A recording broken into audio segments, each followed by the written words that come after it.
Good morning, Nigeria. Welcome to Daybreak, reaching you live from the nation's capital in Abuja. My name is Ayuba Ilya. Thank you for joining. Good morning, and thank you for joining us. My name is Stella Iyaji. Oh, Stella, good morning. Good morning. Yeah, the weekend is looking good on you already. Thank you. Looks like someone has got some time to rest. It was an exciting.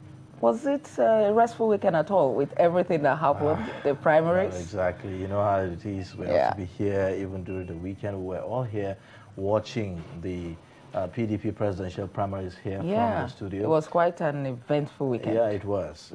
Trust TV did a special broadcast to that effect. Our team were on ground live, bringing live coverage and feeding us here in the studio while we have guests run commentaries and give analysis to some of the issues, as regards the PDP primaries. Quite a number of things happened, really. Yeah. The last minute stepping down of the governor of Sokoto State. Well, yes, saw a lot of people in the a lot of people didn't see that cheering coming. And all.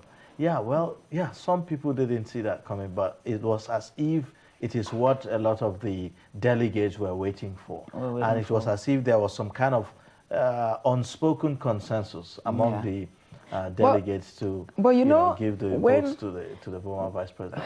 But you know, when the governor of River State, Nyesom Wike, came in, he had a standing ovation. You know, there were delegates from various states standing to hail him and all of that. And when the former vice president came in, Atiku Abubakar, he didn't receive that kind of ovation. So while I was monitoring it, I was like, okay, does this say anything? Well, when the governor of Sokoto now stepped down for the vice president, I said, okay, this may just be going to the former vice president after all. True. Yeah. A lot of people are hopeful about the candidacy of the former vice president, Atiku Abubakar. He brands himself as the unifier. Yes, that's what he says. Yes, unifying. He believes that it's time to unify Nigerians, and the best way to deal with all the issues that we are having now is to first of all agree and come together as one people. First, before we can even confront the challenges that is ahead of us. So we'll continue to watch and see how all of that is panning out. Now all eyes are on the APC to give us their candidates. Yes. As a matter of fact, screening has begun for the APC as a result of the postponement of the deadline for the primaries by INEC. They have also postponed their own presidential primaries. It will be happening by Monday, Tuesday. Of June. Monday, Tuesday. So we would also be bringing live updates as far as that is concerned. If you are not on our social media platforms and if you are not subscribed to our YouTube channel, well, it's time to do that now. And we're also looking at other parties as well as they give us their presidential candidates. As you know, yesterday the Labour Party, Peter Obi won the presidential ticket for the Labour Party. And I think other parties too are going to be giving other aspirants stepped down for Peter Obi. Yes, they did. As well. So we are in for... It was a bit surprising, though, considering that he had just joined the party less than a week ago. Yeah. You know, I want to believe that these are some of the conversations I'm sure they've had before he even left and joined the maybe party. he had been promised the waiver and all of that, okay, just come and then we're going to give it a ticket. Well, we're in for interesting times politically speaking here in Nigeria. Let's take a look at the headlines. I believe they're saying almost the same thing too. Atiku meets Wike after presidential primary. Abductors of Methodist prelate demand 100 million ransom. APC begins screening of presidential aspirants. Now the news in details. The People's Democratic Party presidential candidate Atiku Abubakar on Monday met with Rivers State Governor Nyesom Wike in Abuja. Atiku defeated Wike and other presidential aspirants to pick the party's presidential ticket on Saturday. The People's Democratic Party's presidential candidate Atiku Abubakar on Monday morning met Rivers State Governor Nyesom Wike in Abuja. The meeting, Atiku spokesman Mr. Paul Ibe said, was part of the promise to reach out to all the party's stakeholders after the election. The meeting was attended by many party chieftains, including a former Ekiti State Governor and presidential aspirant Ayodele Fayose. The abductors of His Eminence Samuel Kanuche, the prelate of the Methodist Church, Nigeria, and two other priests from the church have demanded a sum of 100 million naira as ransom.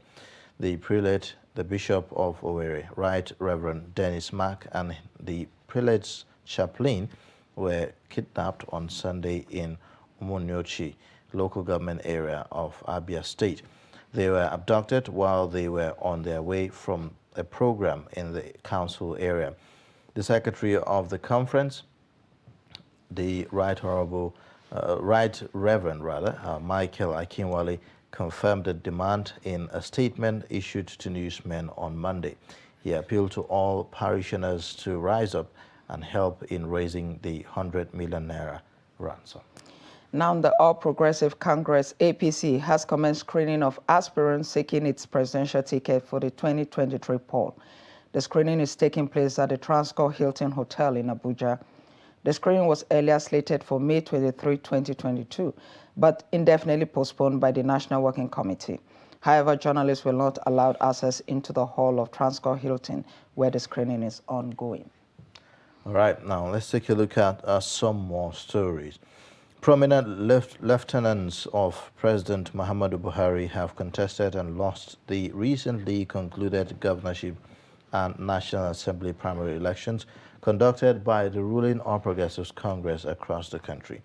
It may be an indication of the president's personal political beliefs which hinder him from manipulating the political process to favor his associates.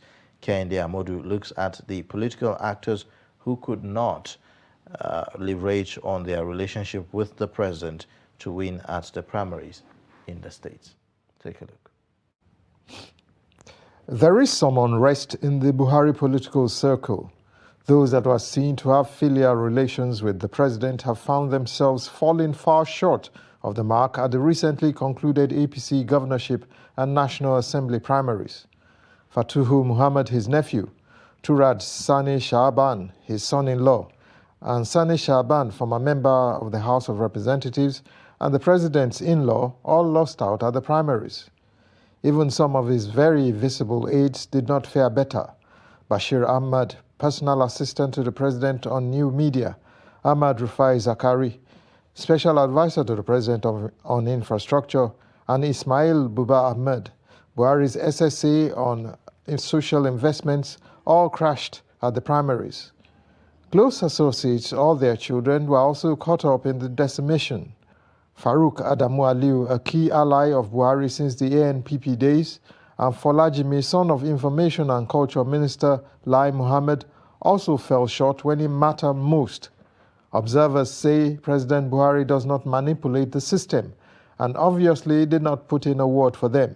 It might mean that the actors may not have had as much influence on the president as Nigerians were made to believe. But there is another school that hints that the failures of members of the president's political clan may be as a result of many Nigerians suffering from Buhari fatigue. It could mean that unlike 2015 and 2019, when many political players were swept into office because of the president's towering image, aligning with him this time around may be a political risk. The word on the streets is that Nigerians are now wiser. Kehinde Amodu, Trust TV News, Abuja. Now, Ayuba, that's a very interesting report by Kehinde Amodu, right? Yeah, you know, that's something that a lot of people may not have thought of. Yeah. The apolitical, well, not apolitical in its entirety, but at least the non-interference of the president in political matters. Somehow you may say that this is an indication, because these are people who fought tooth and nail back in 2015, especially using the digital platforms, online platforms, Yeah. To show support for the president, to rally support, to mobilize people for the president. I mean, you talk about Bashir Ahmed, who on a daily is always tweeting, He's always ready to respond to everything. Yes, and you dare not say anything about the president, he will come after you, just as it is hot. So seeing that this group of people are not making it in the primary election speaks quite a lot, really. Yeah, and but it also speaks about just like the report suggests, back in 2015, it's a wise move Yeah. to align with the president. Yes. Because the president came with him a whole lot of Exactly.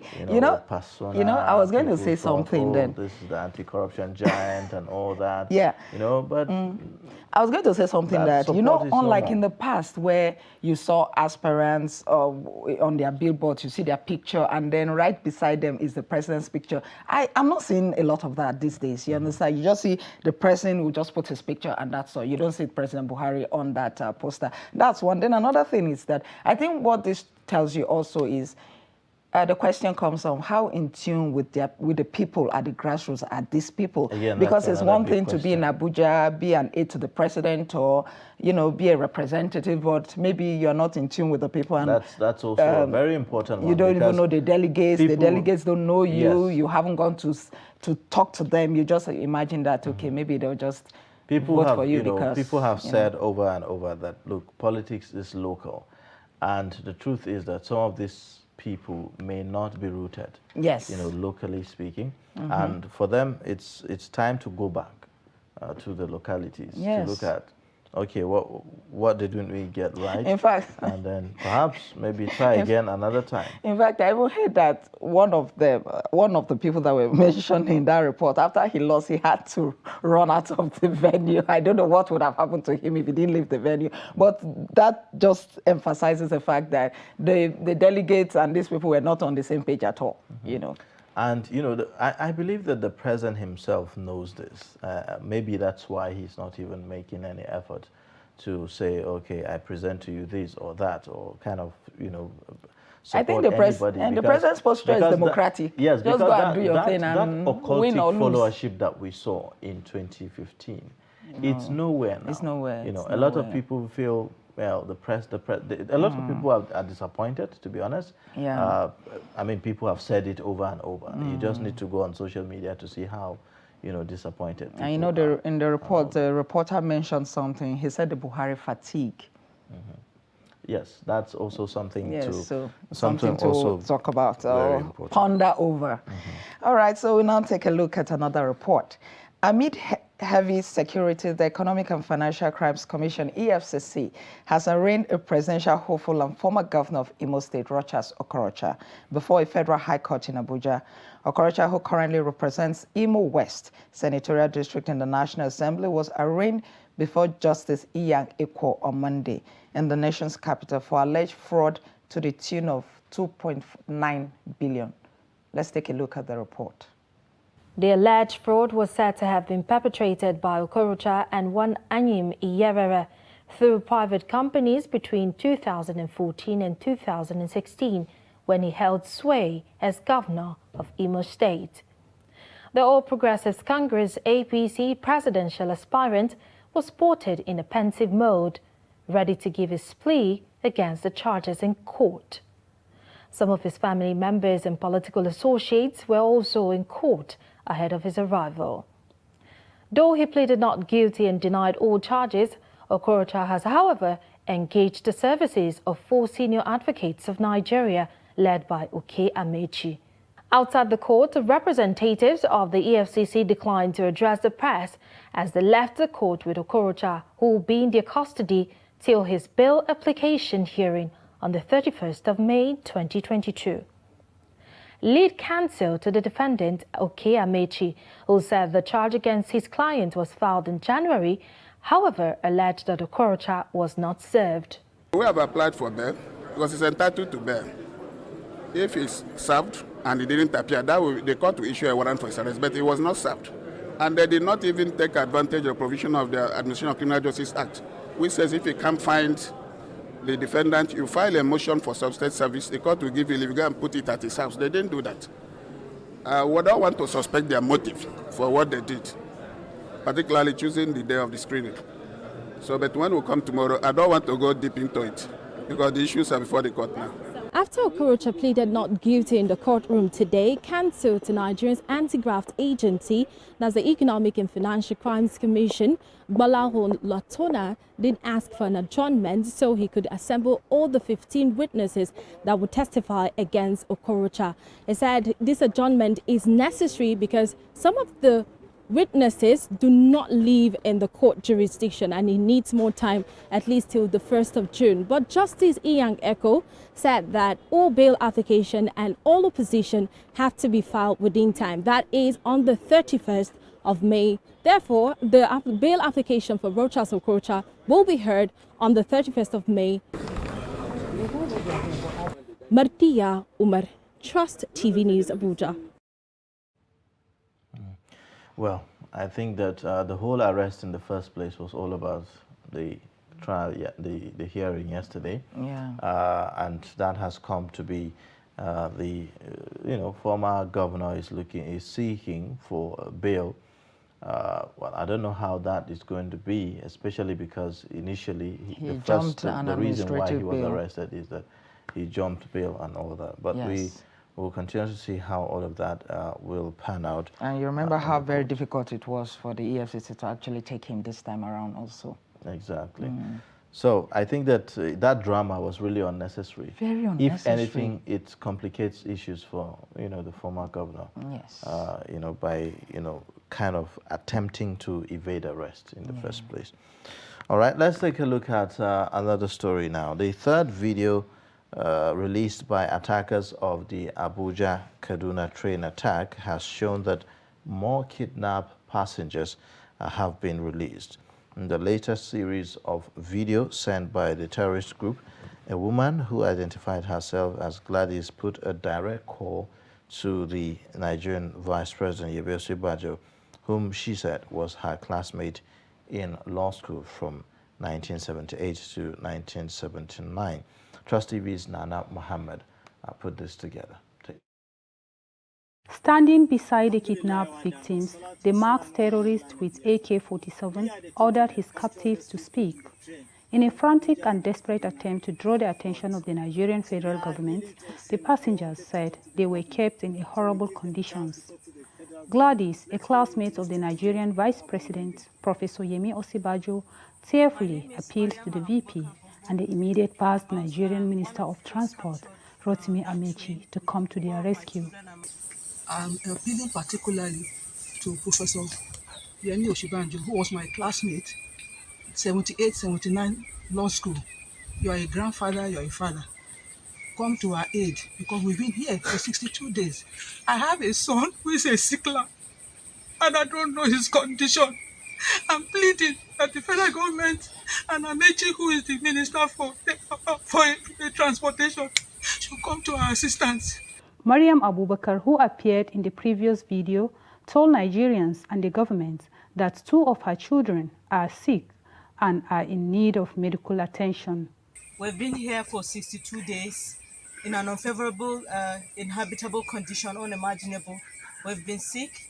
In fact, one of my sons, 2 of them are even sick at the moment with no medical supply. So we're pleading with you to please come to our aid.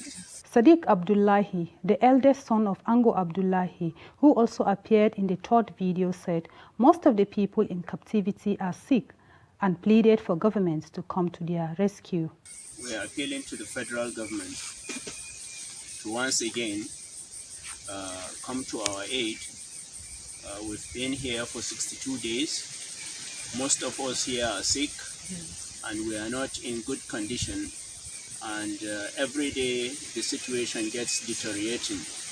The second video was sent on 26th of March 2022 with a threat by the terrorists to start executing their victims if governments fail to meet their demand.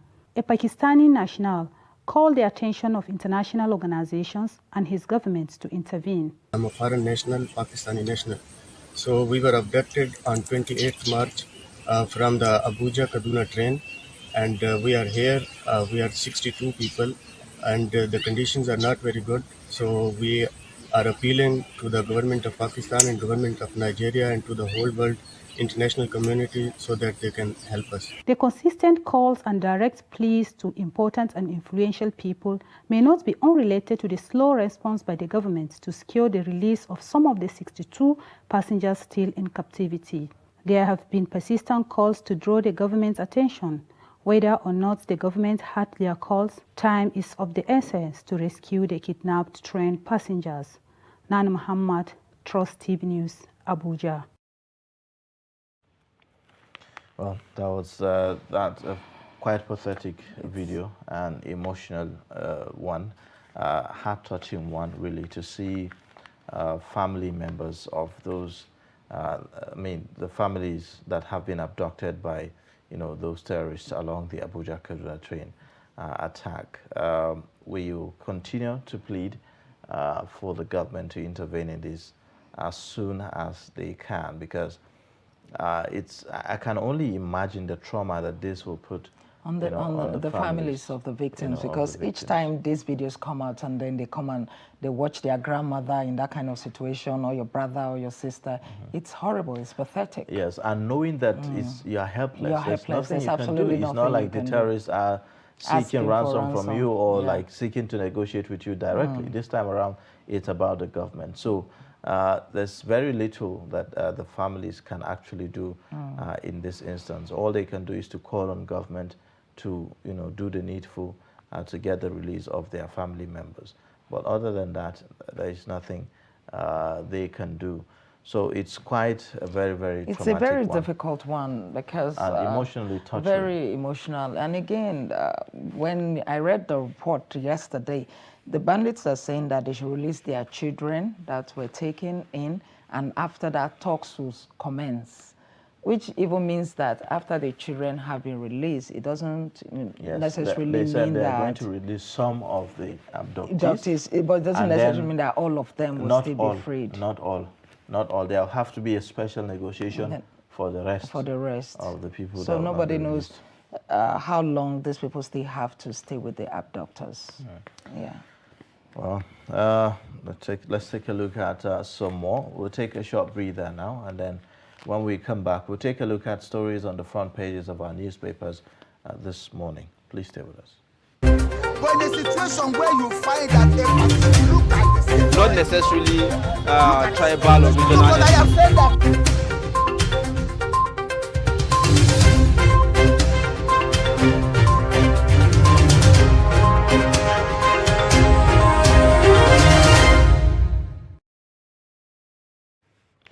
All right, thank you for staying. Now, let's take a look at the stories on the front pages of our newspapers this morning, beginning with the Daily Trust newspaper.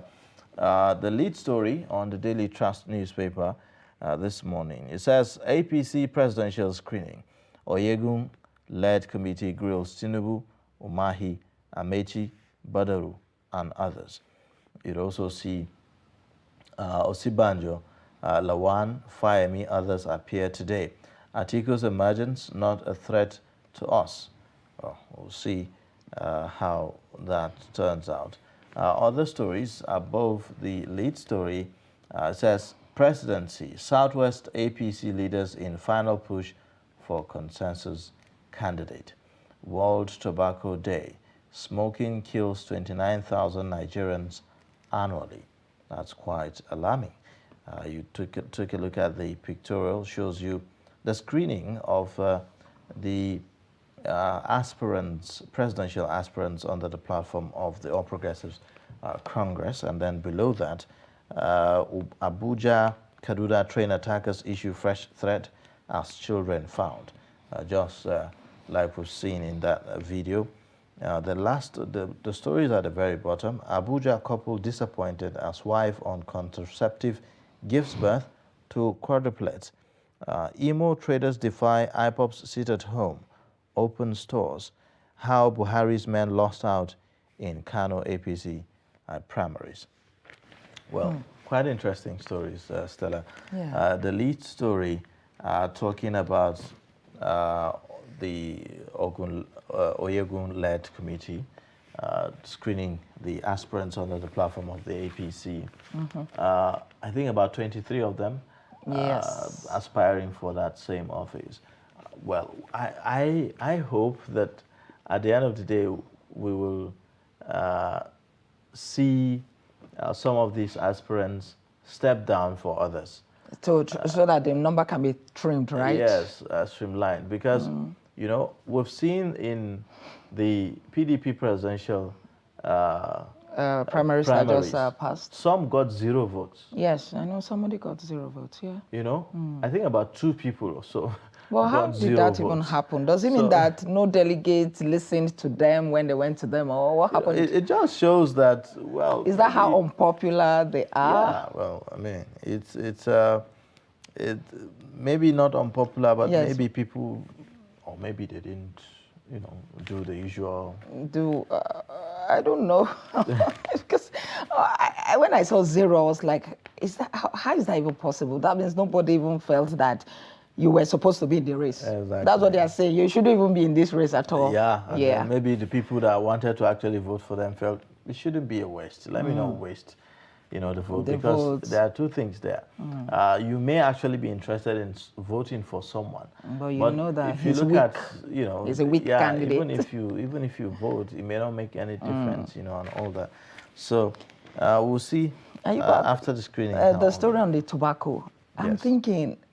These days, you don't really see people smoking, unlike before that you can actually see people maybe by the roadside smoking or stuff like that. It's a bit difficult to see people smoking in public these days, right? Except you go to certain places. Yes, certain places. Yeah, so why do we still have 29,000 Nigerians dying from it annually? That's yeah, so it means that it's not like the smoking has stopped. But maybe they are smoking secretly. Exactly, maybe. Or like you said, in some designated areas. Designated areas. It's not, you know, just anywhere.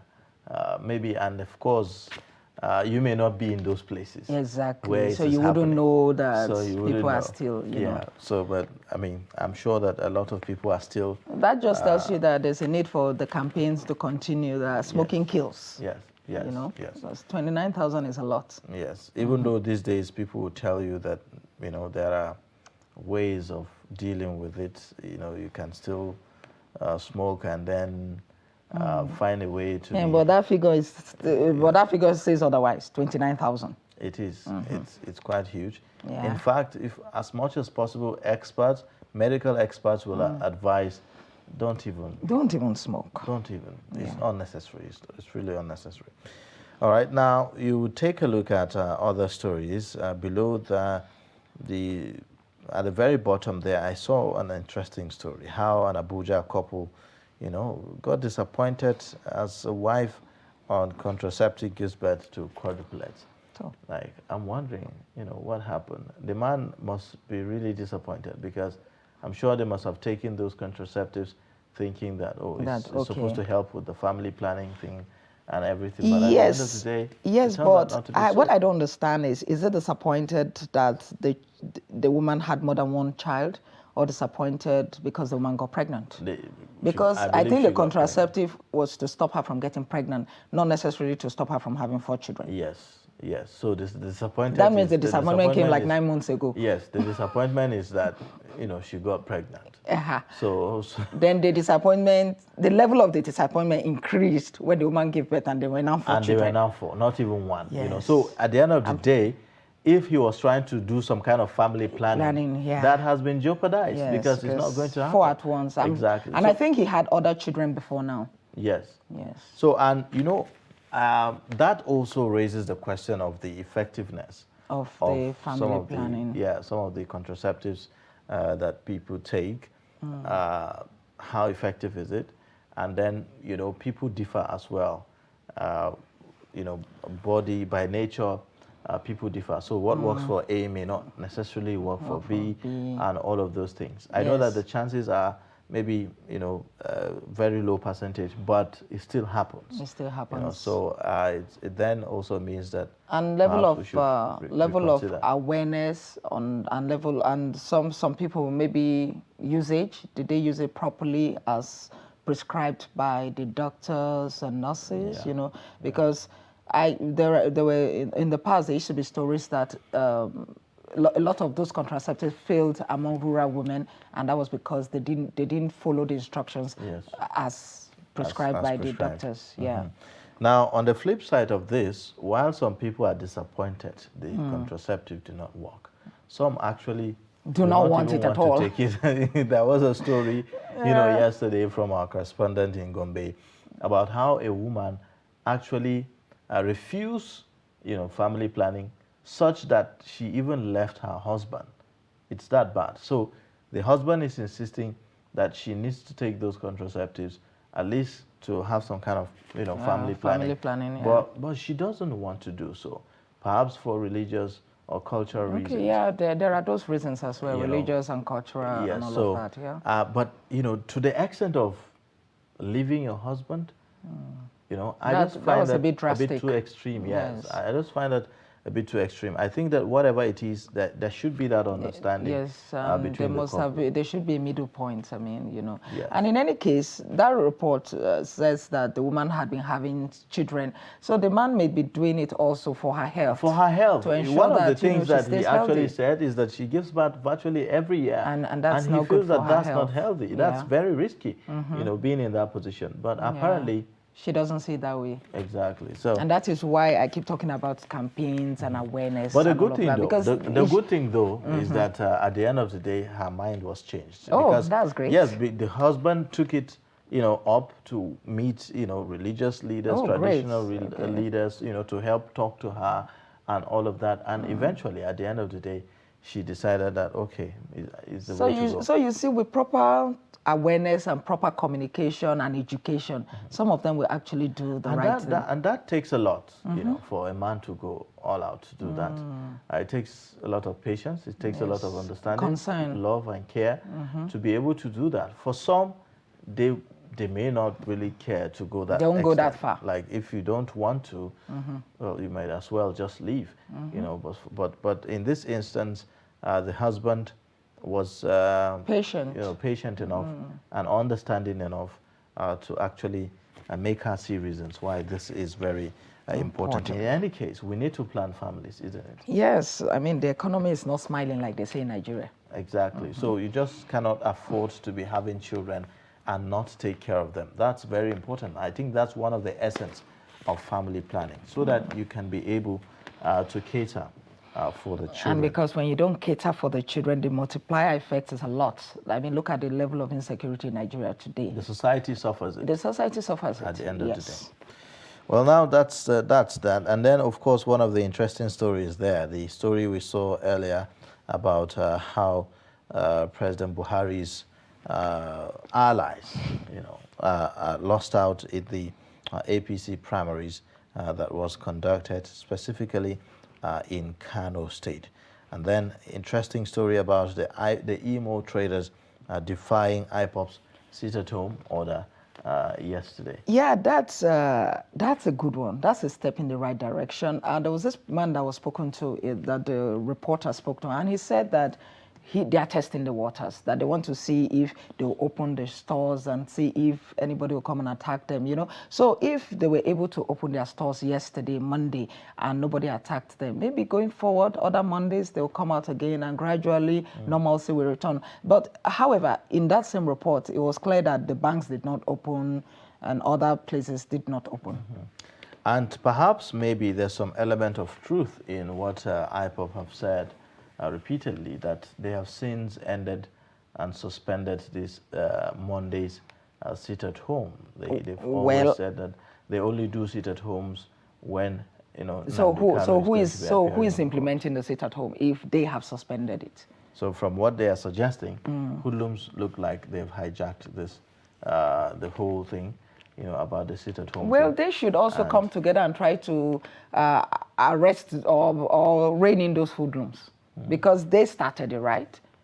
I hope it will be easy to do that, because that's the thing with starting things. That's the thing with starting things. You start up something, you don't know how it's going to end. Exactly. And I want to believe that as members of IPOP, they know one another, right? So they can also take it upon themselves to go around every Monday to tell people, okay, come out, open your stores, and let's see the people that are coming to stop you, since they are no longer the ones stopping.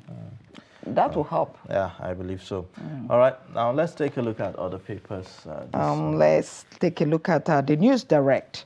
The lead story is talking about the 2023 presidential race. Jonathan Ngige, Silva, Emefiele miss out as APC screens Tinubu, Amechi, Umahi, others. Then we also have a story here that says NAFDAC nabs businessman for alleged importation of fake anti-malaria drug. At the top of the masthead, we have Money laundering, EFCC arrests Okorocha, 7 others for 3.1 billion naira fraud. Atiku's emergence will influence APC's choice. That is coming from Faungo. I think he's a commissioner in Kogi State. Then there's another story here. Buhari lords Navy over Nigeria's exit from sea piracy list. Also at the bottom here, police arraign man for alleged abduction, rape in Benue.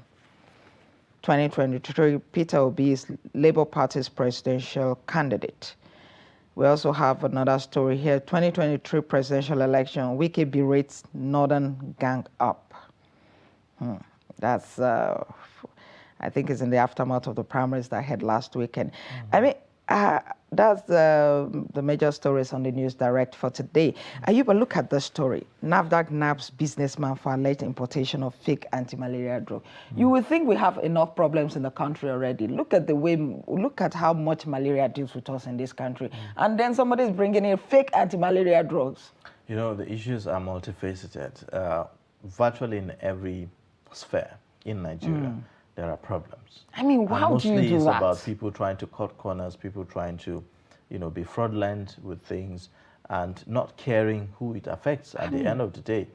Because you can think about, you can imagine the implication that if this gets passed, how it's going to have an implication on the health of many people. Yes.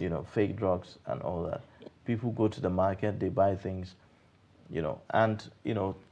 good enough that we have NAFDAC actually raining on top. I mean, if you look at the percentage of Nigerians that malaria affects on a monthly basis, look at how much is lost to the care for malaria every month. Look at how many man hours is lost because people have to stay at home to care for themselves because of malaria. And then we've been talking about, okay, Nigeria should talk, the scientists in Nigeria should come together and do research so that maybe they can come up with vaccine to see how malaria can be tackled. And someone is thinking that the way to go is to bring in fake anti-malaria drugs. It's painful. It is. I hope that the law take its course, because, as a result of this. This particular story is painful to me because I know how much Nigerians suffer from malaria. It's, and then when you go to the shelves of the chemist and all of that, you see different kinds of malaria drugs. In fact, there was a time an editorial was done to say that instead of all these malaria drugs on the shelves, why don't we come together and say, okay, how do we tackle this scourge once and for all? Yeah. That will also require, government intervention in terms of investment in research, particularly to medical experts, to look, pharmacists and all that, to look into how best to deal with this. Because sometimes if we do not get what is appropriate for our own environment, because the peculiarity and the makeup of Nigerians is also something to consider. So it's very important that we have that kind of investment so that at the end of the day, people are free, from this. We drop this at very, very minimal level. Okay. Also, very interesting stories.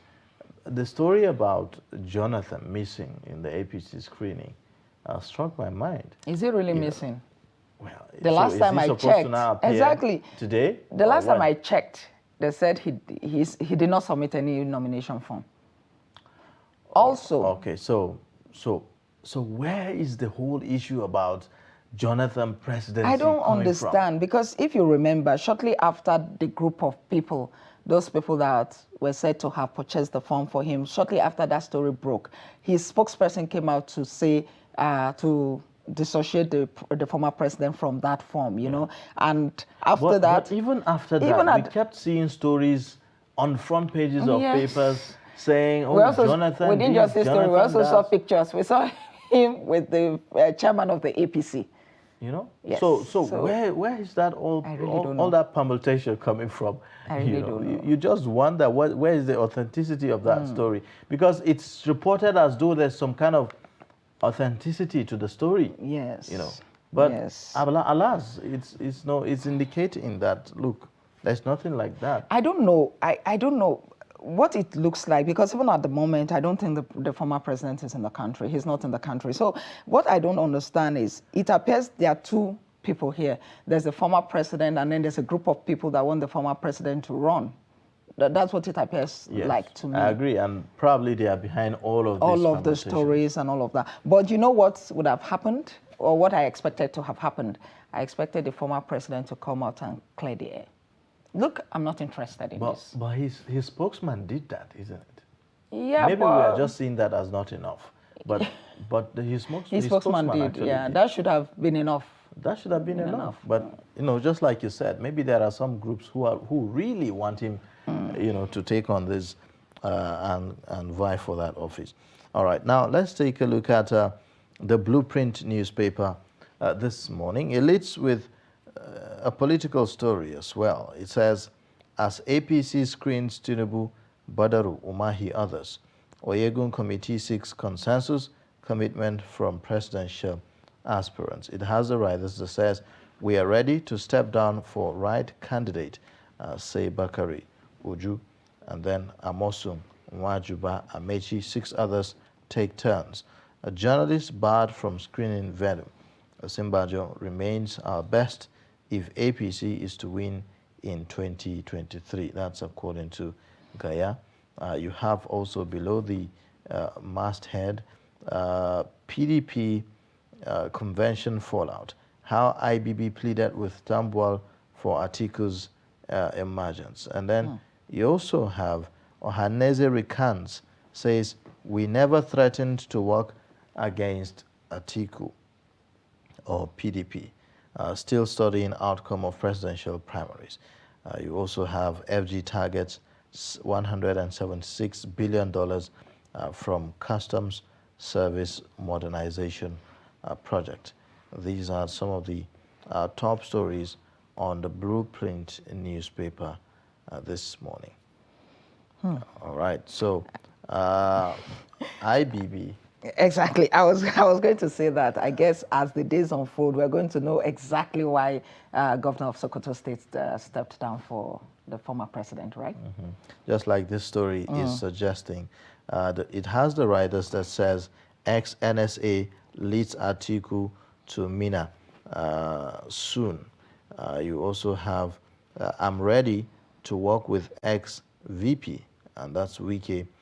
Pick only running mate that will aid our victory, BOT chair tells Atiku. So a lot of people are saying perhaps the Rio State Governor, Nyesom Wike, is likely to be the running mate of the former vice president. There were stories around that yesterday, and you remember that the former vice president, the PDP presidential candidate, met with Wike yesterday behind closed doors.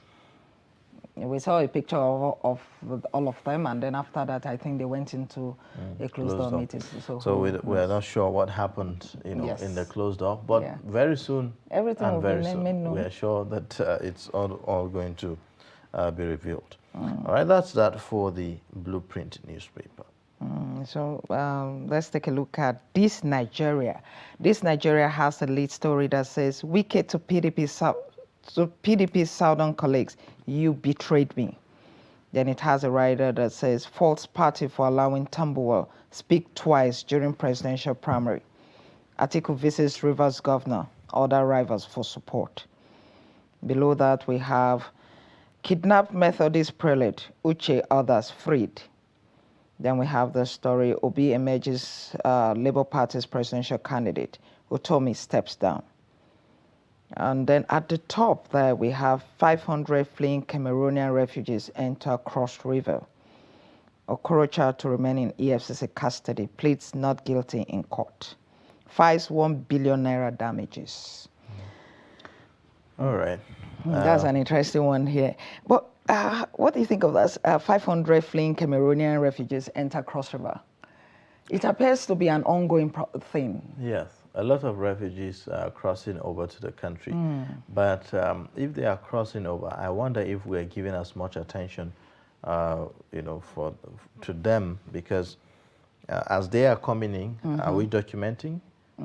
Are we, providing the shelter that they are going to, need, or are they just coming in and then just? And most importantly, the documentation you talked about, are we able to separate them to see who exactly is actually a refugee or who is coming to cause trouble? Exactly. Because remember, not too long ago, some people came into the country through the Taraba border, and they killed some persons in Taraba State. So it's important, that documentation, to be able to separate who is who, and then, we are dealing with enough already, as it were, in the area of insecurity. We don't need more of that. That's very important. Also, let's take a look at other papers. The Leadership newspaper this morning, it leads with 2023 presidency story. It says North rallies around Atiku.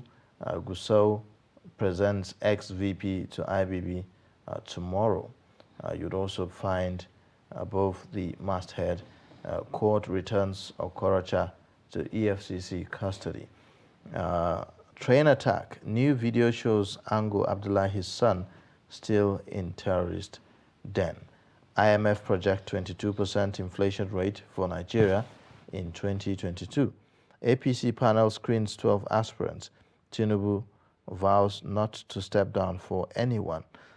You'd also find, despite presidency's denial, Jonathan may be screened today.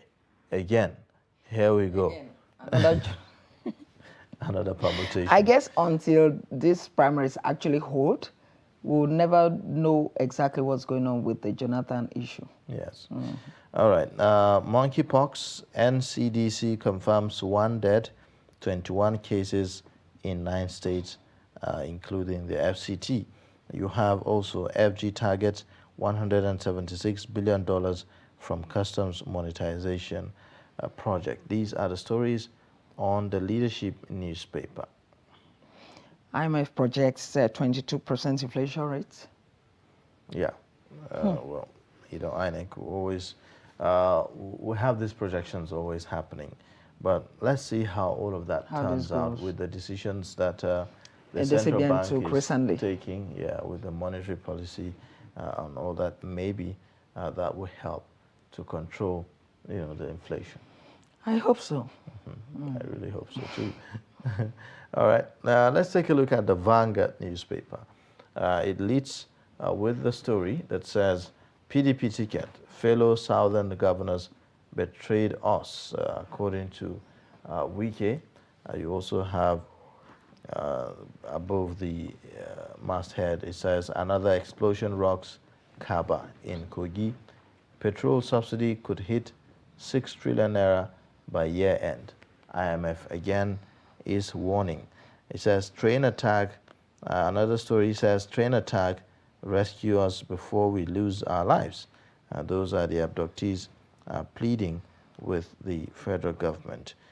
Below the pictorial, you see APC primary, Tinubu, Nwajuba, Badaru, Ohaneye, Bakare, Boroface, and they're screened today. And then you'd also see other stories. There alleged 2.9 billion fraud. Ex-Imo governor Okorocha dogged and remanded. These are some of the major stories on the front page of the Vanguard newspaper this morning. For now, we'll take a short breather and then we'll be back to the papers again later. But for now, we'll take a look at one of the segments on the program, My Daily Hustle, where we bring you, up to date with what Nigerians have to do from day to day to make a living. Take a look.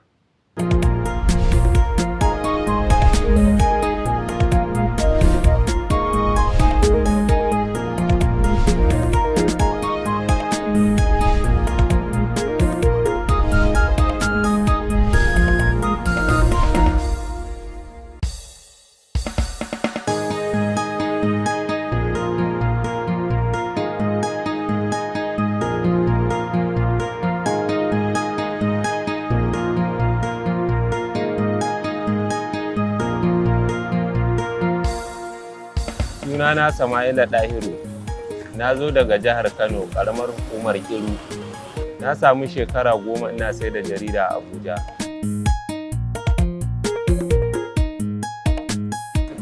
Abin da ya sa na fara sai da jarida a Abuja shine na ga sana'a ce wacce take da rufin asiri mutuƙa kwarai da gaske. A lokacin da na fara zuwa Abuja, a Kano ba wai wani sana'a nake ba illa karatu. Da na kammala karatu shine na zo na fara sai da jarida a Abuja. Farkon da na fara zuwa Abuja, akwai babban yayana wanda yake kasuwancin jarida a Abuja. To shine na nuna ina sha'awar yin sana'ar. Shine ya ce kwarai da gaske dai ina son yin sana'ar zai taho da ni ya nuna mun. To tun da ya zo ya nuna mun kuma alhamdulillah na kama yi kuma na ga ci gaba kwarai da gaske. Gaskiya bambancin Abuja da Kano yana da bambanci sosai sakamakon ko bangaren abinci da gurin makwanci muhalli kenan. Gaskiya Abuja ta fi Kano tsadar rayuwa nesa ba kusa ba.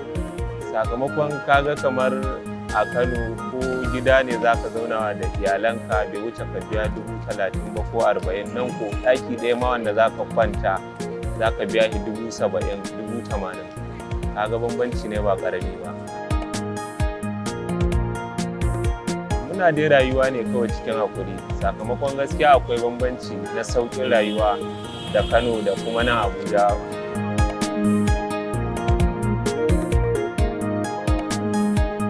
Alhamdulillah muna sai da jarida kuma a haka muke ɗaukar ɗawainiyar iyalanmu da kuma kanmu, kuma daidai gwargwado asiri yana rufuwa ta sana'ar jarida.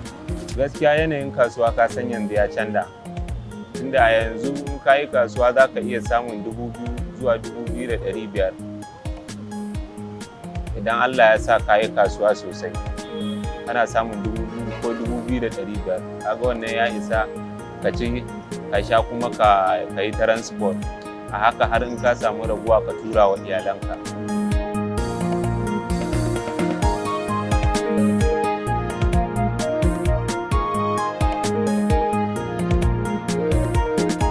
Gaskiya yanda jaridan take zuwa mana, da farko dai za a kawo mana ofis ɗin mu can area 1.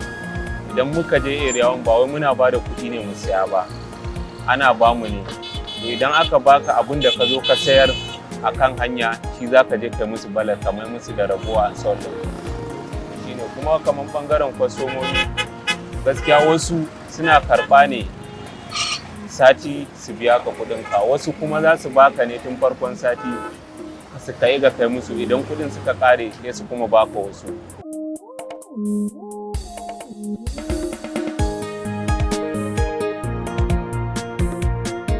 To ai kaga jarida ba wai shauran irin kasuwanci ba ne, shi abu ne wanda yake na gaggawa, mutum ba zai iya zuwa ka je ka zauna ya biyo ka ya saya ba, tunda a mota ne muke sayarwa, ba wai masu yawo a ƙasa ba ne, masu wucewa a mota ne. Kuma duk waɗanda ba za su iya tsayawa ba sai dai mu kai musu gida ko ofis nasu. To gaskiya hatsari mu ba mu cika fuskantar shi ba, kaga ko zan iya cewa ba wannan matsalar. Kuma ɓangaren kamar shi kasuwanci, kowane irin kasuwanci inda za ka rike gaskiyanka to ba wani matsala da za ka samu a rayuwanka. Kuma kaga kamar ɓangaren hatsari, wannan kaddara ne, ko da kana zaune ne a can gefe ma zai iya faruwa da kai, amma gaskiya ba mu cika samun wannan matsalar ba, inda sai traffic ta tsaye sannan za ka shiga cikin motocin, ba wai suna gudu ne za ka shiga gurinsu ba. Gaskiya alhamdulillah akwai kwanciyar hankali, kuma shi kasuwanci, duk kasuwancin da za ka yi dole ka fuskanci irin wannan matsatsalin. Wani zai zo ya karban ma jarida ne ba ma sai zai ba, zai tona ya buɗa ta ya ce ba wani abu a ciki ya miƙo ma. To amma hakan ban damuwa, saboda na san kasuwanci nake, kuma ko bai saya ba wani zai zo ya saya. Muna samun irin wannan matsalar. Akwai manyan mutanen da za ka ga cewa sun fi ƙarfin su karban ma bashin faifa, amma kuma za su karba kawai su wuce, kwana ɗaya kwana biyu ba su baka kuɗin ba. Mu kuma idan muka je can ofis ɗinmu wurin biya dole ne sai ka biya za a baka wata. Wannan matsalan yana damun mu gaskiya. Ai wani lokaci idan ka samu kuɗin zai koma gurin wanda ka bada bashi ne. Idan ka bada bashi ai a kuɗin da ka samu ne za ka cire ka je ka biya su. kaga ba za ka iya gane nawa ne ya rage a jikinka ba sai dai in sun biya ka bashin, kuma mu bashi ne wanda yake yau wani zai biya ka gobe wani ya karba.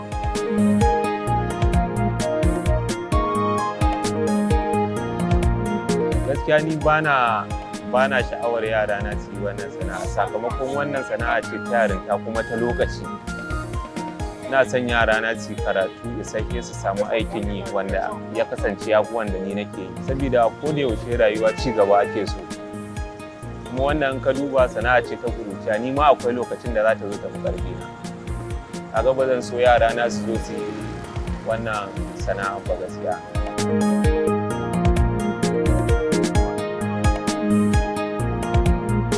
Lokacin da shekaru suka ja mun, inda in na kai shekara 45 zuwa 50 ai ba zan yi wannan kasuwan ba, inda kasuwa ce ta ƙarfi kuma za ka wuni ne a ranar tun safe har yamma kana cikin rana. Kaga wannan ya shekarun ki suka ja ba zai iya ba gaskiya. Gaskiya buri na shine in ga cewar a koda yaushe yara na sun yi ilimi mai zurfi, ko da wannan sana'ar ne zan rike su yi karatu, to ni buri na kenan gaskiya. Gaskiya a wannan sana'a akwai abubuwan da na samu waɗannan in ba din da wannan sana'a ba zan same su ba. Abubuwan kuma su ne akwai manyan mutane waɗanda muke mu'amala da su, waɗannan in ba din wannan sana'ar ba in gan su ma zai mun wahala, amma muna yin mu'amala da su, ina da nambar su, suna kira na in kai musu faifa, kuma wani matsala ya taso zan kira su in gaya musu. To iya wannan gaskiya ba karamin nasara bane, saboda akwai wanda zai zo zai ci ma mutunci ganin kana rana, to idan ka kira wannan ike cewar shi ma ya fi karfin shi ka gaya mai, zai zo ya dau mataki akan abin da aka yi ma. To iya wannan ba karamin nasara bane gaskiya.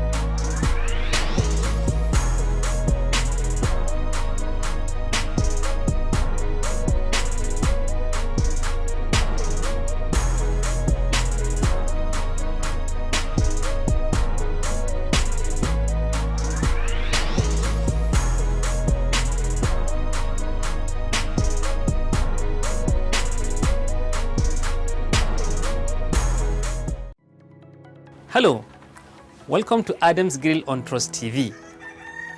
I am Adam Mani Ngora. All right, thank you for staying. You're watching Daybreak, reaching you live from the nation's capital in Abuja. It's top of the hour. Let's take a look at the headlines again. Obi picks LP presidential ticket. Abductors of Methodist prelate demand 100 million naira ransom. APC begins screening of presidential aspirants. Okay, now the news in details.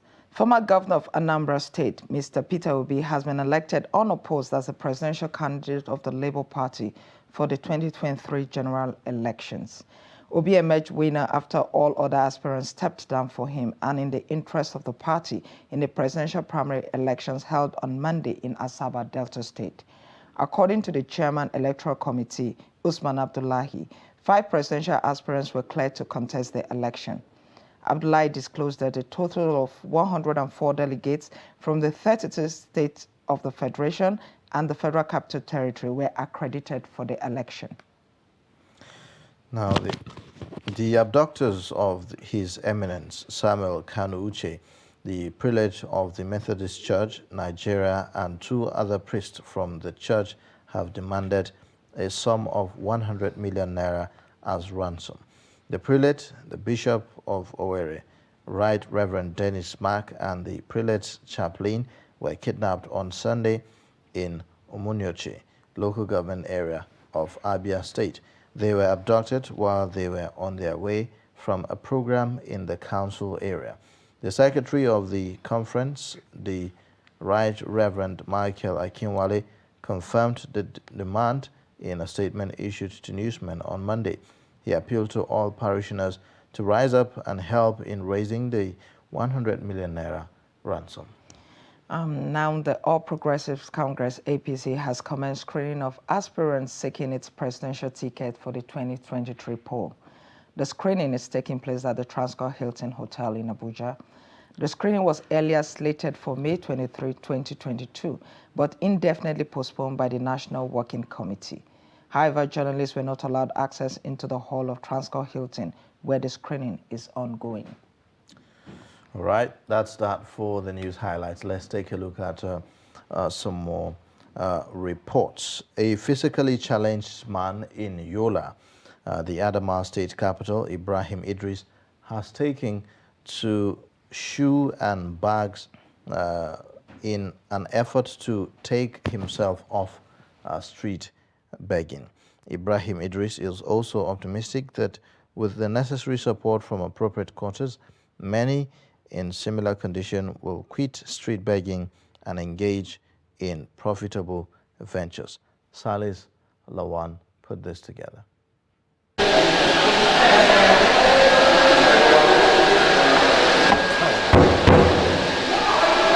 He was a street beggar, but for more than 7 years, he has not been seen on the street, waiting for handouts from people. Instead, he has become the breadwinner of his family. Ibrahim Idris is now a shoemaker, a business that, according to him, transformed his life.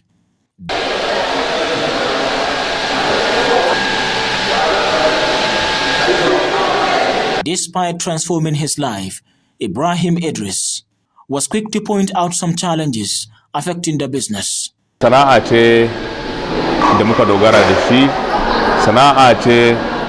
I learned this business 10 years ago, the shoemaking. In it alone, I feed my family and as well meet up their daily needs. Na rike kaina na koya ma wasu mutane da dama aiki a ciki.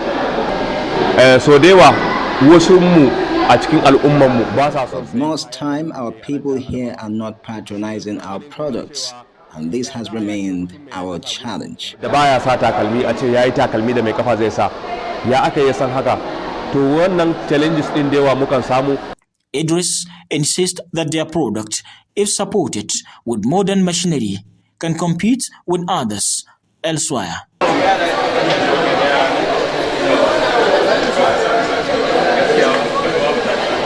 He further explained the process and various stages in the shoemaking before dispatching the product to the market. Kaga kamar misali wannan sau ciki. You see, for example, like this shoe, we only buy sole which we call foreign sole. And after the production, we sell it at lower cost of 4,000 to 5,000 naira. But some customers prefer to buy it in show glass at the rate of 10,000 naira. With the recent commitment of government at different levels to take beggars off the street, Ibrahim Idris believes if government trains persons living with disability on different skills, they will contribute positively to the economic life of their immediate families and the nation at large. To wannan koyar da sana'o'i da ake yi shi yake kawo zaman lafiya zai rage zaman. As the saying goes, youths are the leaders of tomorrow. Training this kind of business help you realize their potentials. Hence, I am reiterating my call on the government to channel her attention on skills acquisitions training, especially to the disabled youths and women. Special consideration. The engagement of persons living with disability in various skills will be of high benefit to the community, especially in the areas of security and drug abuse. From Yola, Salis Lawan, Trust TV News. Thank you, Salis Lawan, for that report. Now, Ayuba, if that is not inspiring, I don't know what is. It is really, because you look at his condition and how he has decided, instead of being on the street begging, he's decided to put to good use his hands, and learning skills and all that. And that's one thing that I believe a lot of people should also try to imbibe, especially in this part of the country, because sometimes it baffles me. I see able-bodied Very people. able-bodied. Their hands are working, their legs are They're working, and just they're on the fine. streets. And they're on the street begging. Yes. They come to you, even young people, they come to you begging. I'm like, how? Like, why? But when you see things like this, it shows that if, even with, him being physically challenged, he didn't consider that as a barrier. Yes. He didn't consider it as a challenge for him not to, engage productively. So it's very important that others also see things like this and they learn. And also to our government as well, when people like this, do such things, there is need for encouragement. There is need to find, some kind of program, for people like this, so that they can actually benefit, from government interventions. And I think a lot of other people like him on the streets are going to be inspired by this to say, okay, let's try something. And imagine somebody in his condition. He's also going to provide employment to certain people, because look at that place. It doesn't look very small. It looks moderate. And aside, so he'll be able to employ one or two people. Yes, aside the employment, he can take care of himself and also take care of others. Yes. Maybe family or something like that. Yeah. So it's quite a commendable one. Yeah, so away from that now, let's take a look at another report. Prominent lieutenants of President Muhammadu Buhari have contested and lost the recently concluded governorship and National Assembly primary elections conducted by the ruling All Progressives Congress across the country. It may be an indication of the president's personal political beliefs, which hinder him from manipulating the political process to favor his associates. Kendi Amodu looks at the political actors who could not leverage on their relationship with the president to win at the primaries in the states. Let's take a look at the report. There is some unrest in the Buhari political circle. Those that were seen to have filial relations with the president have found themselves falling far short of the mark at the recently concluded APC governorship and National Assembly primaries. Fatuhu Muhammad, his nephew, Turad Sani Shaban, his son-in-law, and Sani Shaban, former member of the House of Representatives, and the president's in-law all lost out at the primaries. Even some of his very visible aides did not fare better. Bashir Ahmad, personal assistant to the president on new media, Ahmad Rufai Zakari, special advisor to the president on infrastructure, and Ismail Buba Ahmed, Buhari's SSA on social investments, all crashed at the primaries. Close associates, all their children, were also caught up in the decimation. Farouk Adamu Aliu, a key ally of Buhari since the ANPP days, and Folajimi, son of Information and Culture Minister Lai Mohammed, also fell short when it mattered most. Observers say President Buhari does not manipulate the system and obviously did not put in a word for them. It might mean that the actors may not have had as much influence on the president as Nigerians were made to believe. But there is another school that hints that the failures of members of the president's political clan may be as a result of many Nigerians suffering from Buhari fatigue. It could mean that unlike 2015 and 2019, when many political players were swept into office because of the president's towering image, aligning with him this time around may be a political risk. The word on the streets is that Nigerians are now wiser. Kendi Amodu, Trust TV News, Abuja.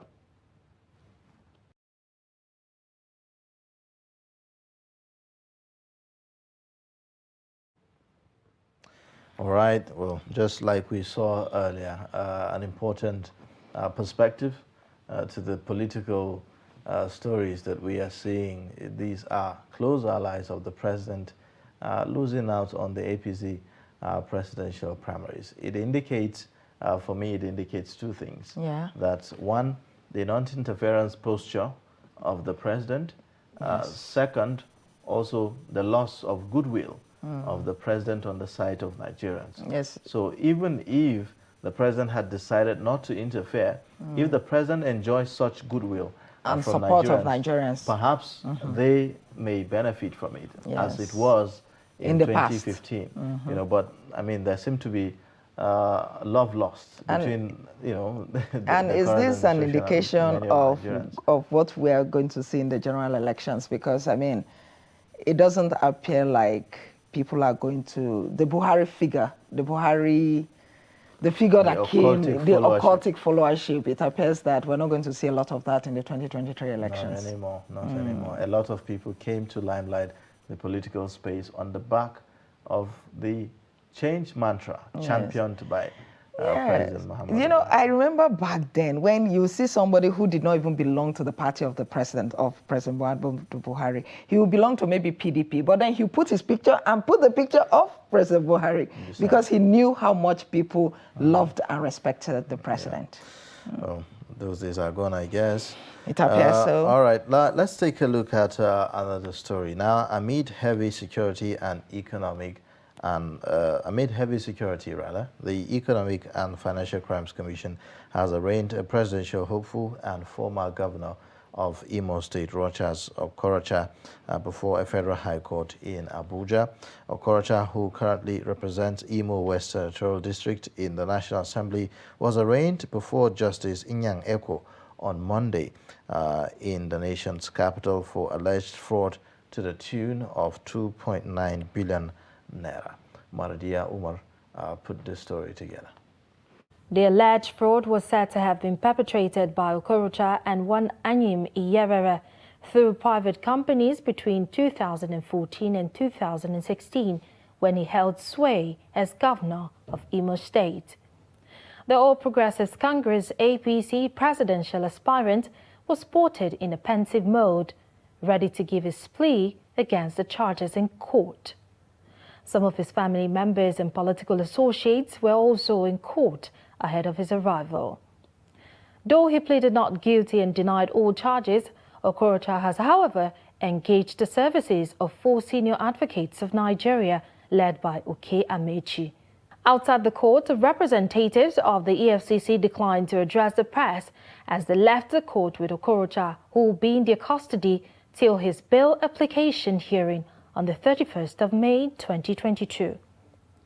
Lead counsel to the defendant, Oke Amechi, who said the charge against his client was filed in January, however, alleged that Okorocha was not served. We have applied for bail because he's entitled to bail. If he's served and he didn't appear, the court will issue a warrant for his arrest, but he was not served. And they did not even take advantage of the provision of the Administration of Criminal Justice Act, which says if you can't find the defendant, you file a motion for substance service, the court will give you leave, go and put it at his house. They didn't do that. We don't want to suspect their motive for what they did, particularly choosing the day of the screening. So, but when we come tomorrow, I don't want to go deep into it because the issues are before the court now. After Okorocha pleaded not guilty in the courtroom today, counsel to Nigeria's anti-graft agency, that's the Economic and Financial Crimes Commission, Balahon Latona, did ask for an adjournment so he could assemble all the 15 witnesses that would testify against Okorocha. He said this adjournment is necessary because some of the witnesses do not live in the court jurisdiction and he needs more time, at least till the 1st of June. But Justice Inyang Eko said that all bail application and all opposition have to be filed within time. That is on the 31st of May. Therefore, the bail application for Rochas Okorocha will be heard on the 31st of May. Martia Umar, Trust TV News, Abuja. All right, well, there you have it. Update on the arrest of former governor of Imo State, Rochas Okorocha, over the 2.9 billion naira, alleged 2.9 billion naira fraud there. Now, we'll be taking a look at our dailies yet again, this time around with our guest reviewer in the studio shortly after this breather. Please stay with us. But in a situation where you find that a person look like the same, not necessarily tribal or regional. But I have said that.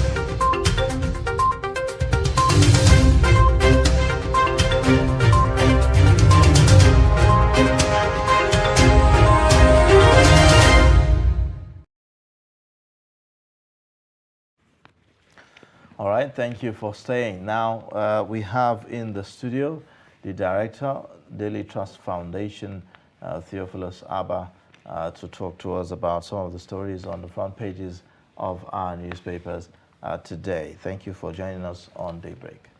Well, thank you once again for giving the opportunity to share my views on what's happening in our country. Yeah, thank you. You're welcome. All right, now let's begin with the Daily Trust newspaper this morning. The lead story talks about the APC presidential screening. It says Oyegun-led committee grills Tinubu, Umahi, Amechi, Badaru, others. You also have the riders that says Osibanjo, Lawan, Fayemi, others appear today. Atiku's emergence, not a threat to us, and that's according to Tunde Bakari. Above that, you'd see presidency, Southwest APC leaders in final push for consensus candidate. That's on page 12 of the Daily Trust. World Tobacco Day, smoking kills 29,000 Nigerians annually. You'd also find below the pictorial that shows the former governor of Lagos State, Asiwaju Bola Ahmed Tinubu, before the screening committee led by former chairman of the APC, John Odigi Oyegun. And then below the pictorials, you'll see the story about Abuja Kaduna train attackers. They issue fresh threat as children found. You'd find that on page 6.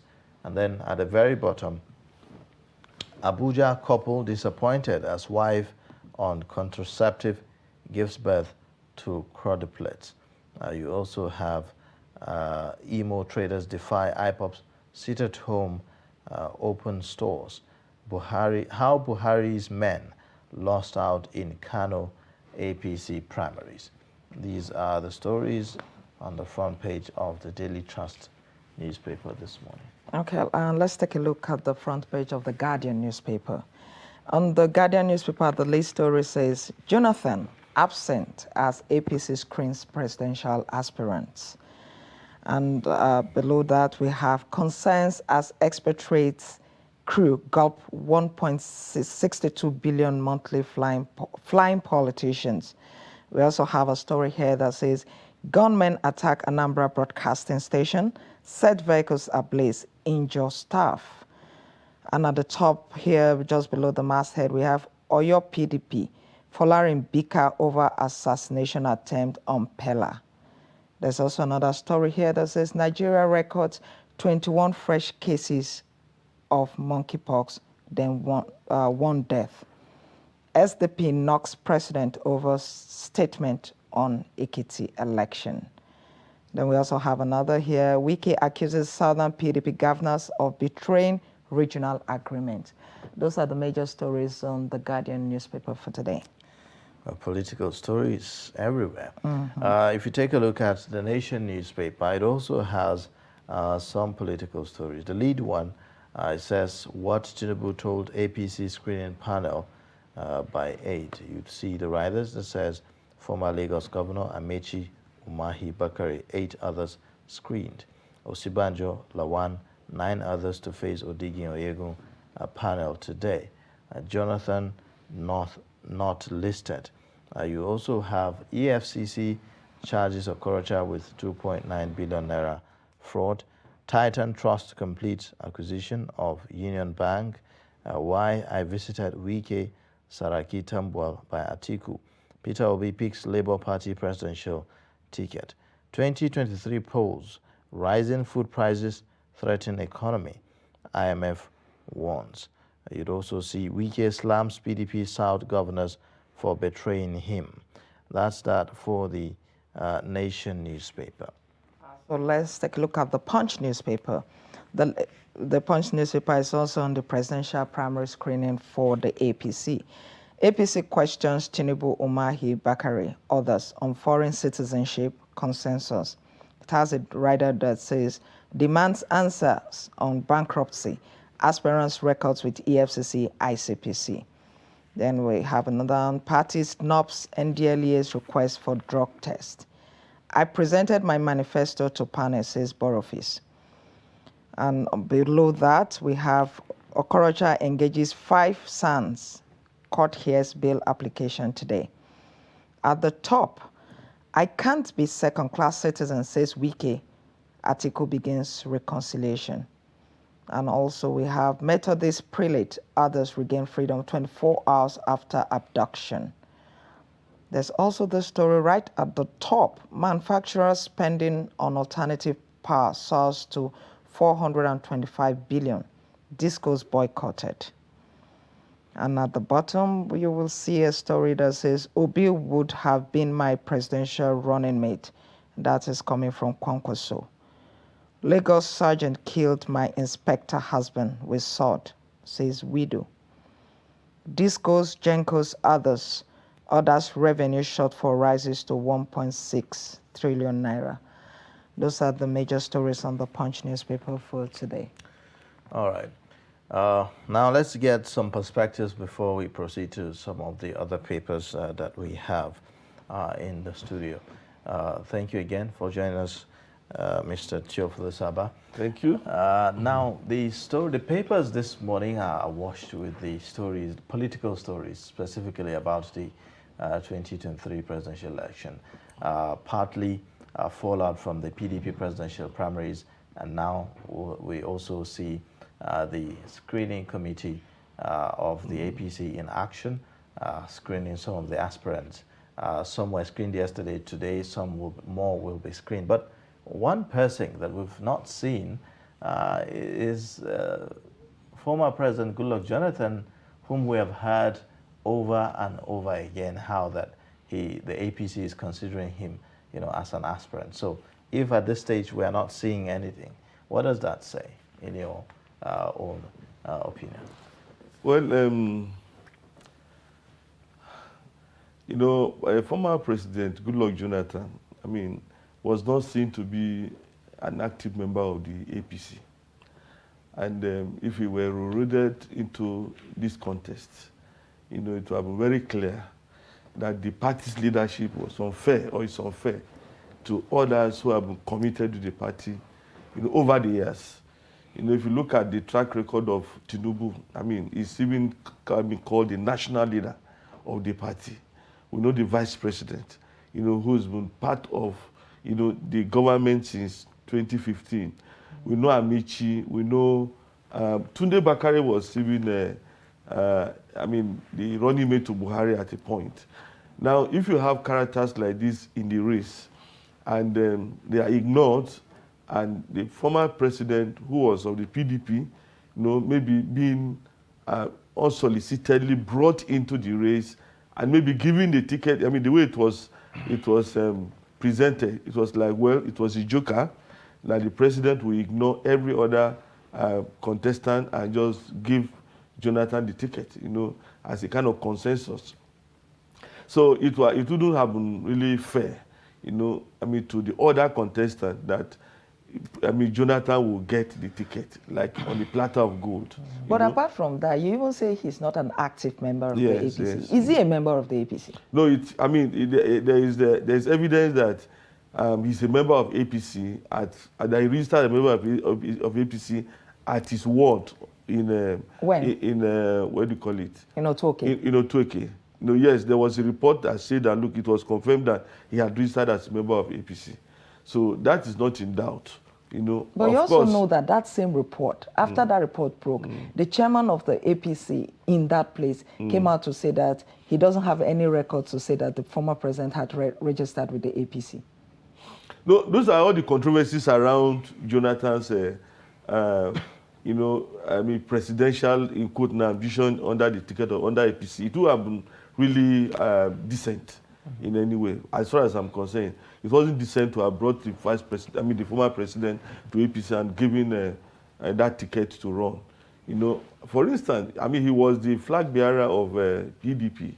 Even though I know that, in Nigeria, there's no clear-cut distinction between the ideology. But somebody who has, ruled this country for, 4 or 5 years, as a PDP president, and not an active member of APC in the recess of it, being given the APC ticket would have been unfair. That is my opinion. And morally speaking, after all that, the APC have said about the former vice president in 2015, a lot of people have said, well, how would you market, the former president this time around if you are to pick him as a flag bearer? It would be a very difficult candidate to market, as far as the APC is concerned, because You know, they ran him down in 2015 to get, elected as the ruling party. You know, I don't know how they would whitewash him this time around to present him as the savior of this country, you know, at the moment. So but in your view, those even pushing for this, why do you think they're doing it? Well, I think, there are a whole lot of argument or perspectives to it. Some persons want a candidate who will spend only 4 years, you know, and after that return power to a section of the country. That is number one. Secondly, some persons wanted somebody who will be grateful to them, you know, who will say, okay, these persons were the ones who made me president, so I must, do their bidding, you know. So it will have been a very difficult thing because it was quite odd to have asked the president, Jonathan, to have run on that ticket. If it were PDP, I wouldn't have issues with that, you know, because he was a PDP president. I had been in PDP in his political career all this while. From 1999 up to 2015, he was actively the face of the PDP. He was in the PDP. So it would have been a problem. But for APC, it would have been quite odd. Okay, now let's talk about the screening itself, you know, of these aspirants. What are we expecting, you know, from this screening exercise? Is it just the usual ritual, maybe some sort of Georgia between the aspirants, you know, and the committee?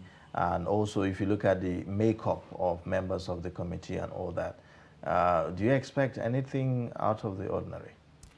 Okay, I want us to be very clear-minded about what is going on. You see, the screening is an internal affair of the APC. And those who are the panelists are actually members of the APC. John Yogu was the chairman of the APC. You know, so he qualifies to chair the screening. You know, what I would have loved is for Nigerians to be exposed to what these aspirants have to say. You know, because we want to know what can Tinubu do, what will Simbajo bring to the table, what would Amici do, what will all this? Yeah, well, reports are actually saying that the press was you know bad from yes, that is what I don't like about what is going on. Because if you want to be transparent, allow us to hear these people.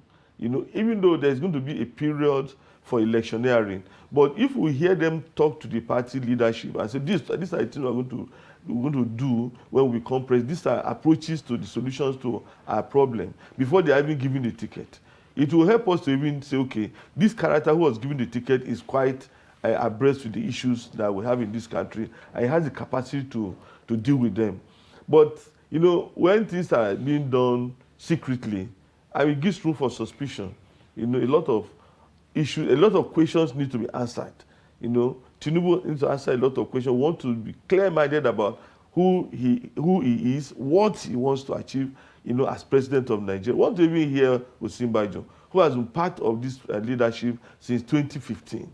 You know, what is it that he's bringing to the table? What was he unable to do, being a pair to Buhari from 2015 up to 2023? You know, what has he learned? What is he going to do differently? You know, in spite of the fact that it is about the party, you know, we want to know so that if the party comes up with a candidate, you know, if the candidate wins, we'll know the kind of makeup, we'll know the kind of thinking, you know, that is coming, you know, with that candidate. But at the moment, it's still shrouded in secrecy. I think it was Bayo Onanuga who issued a statement yesterday to say, these were the questions he was asked. He was asked how he can fix power. He was asked how he can do this, how he can do that, and all those things. And he was boasting about what he achieved in Lagos.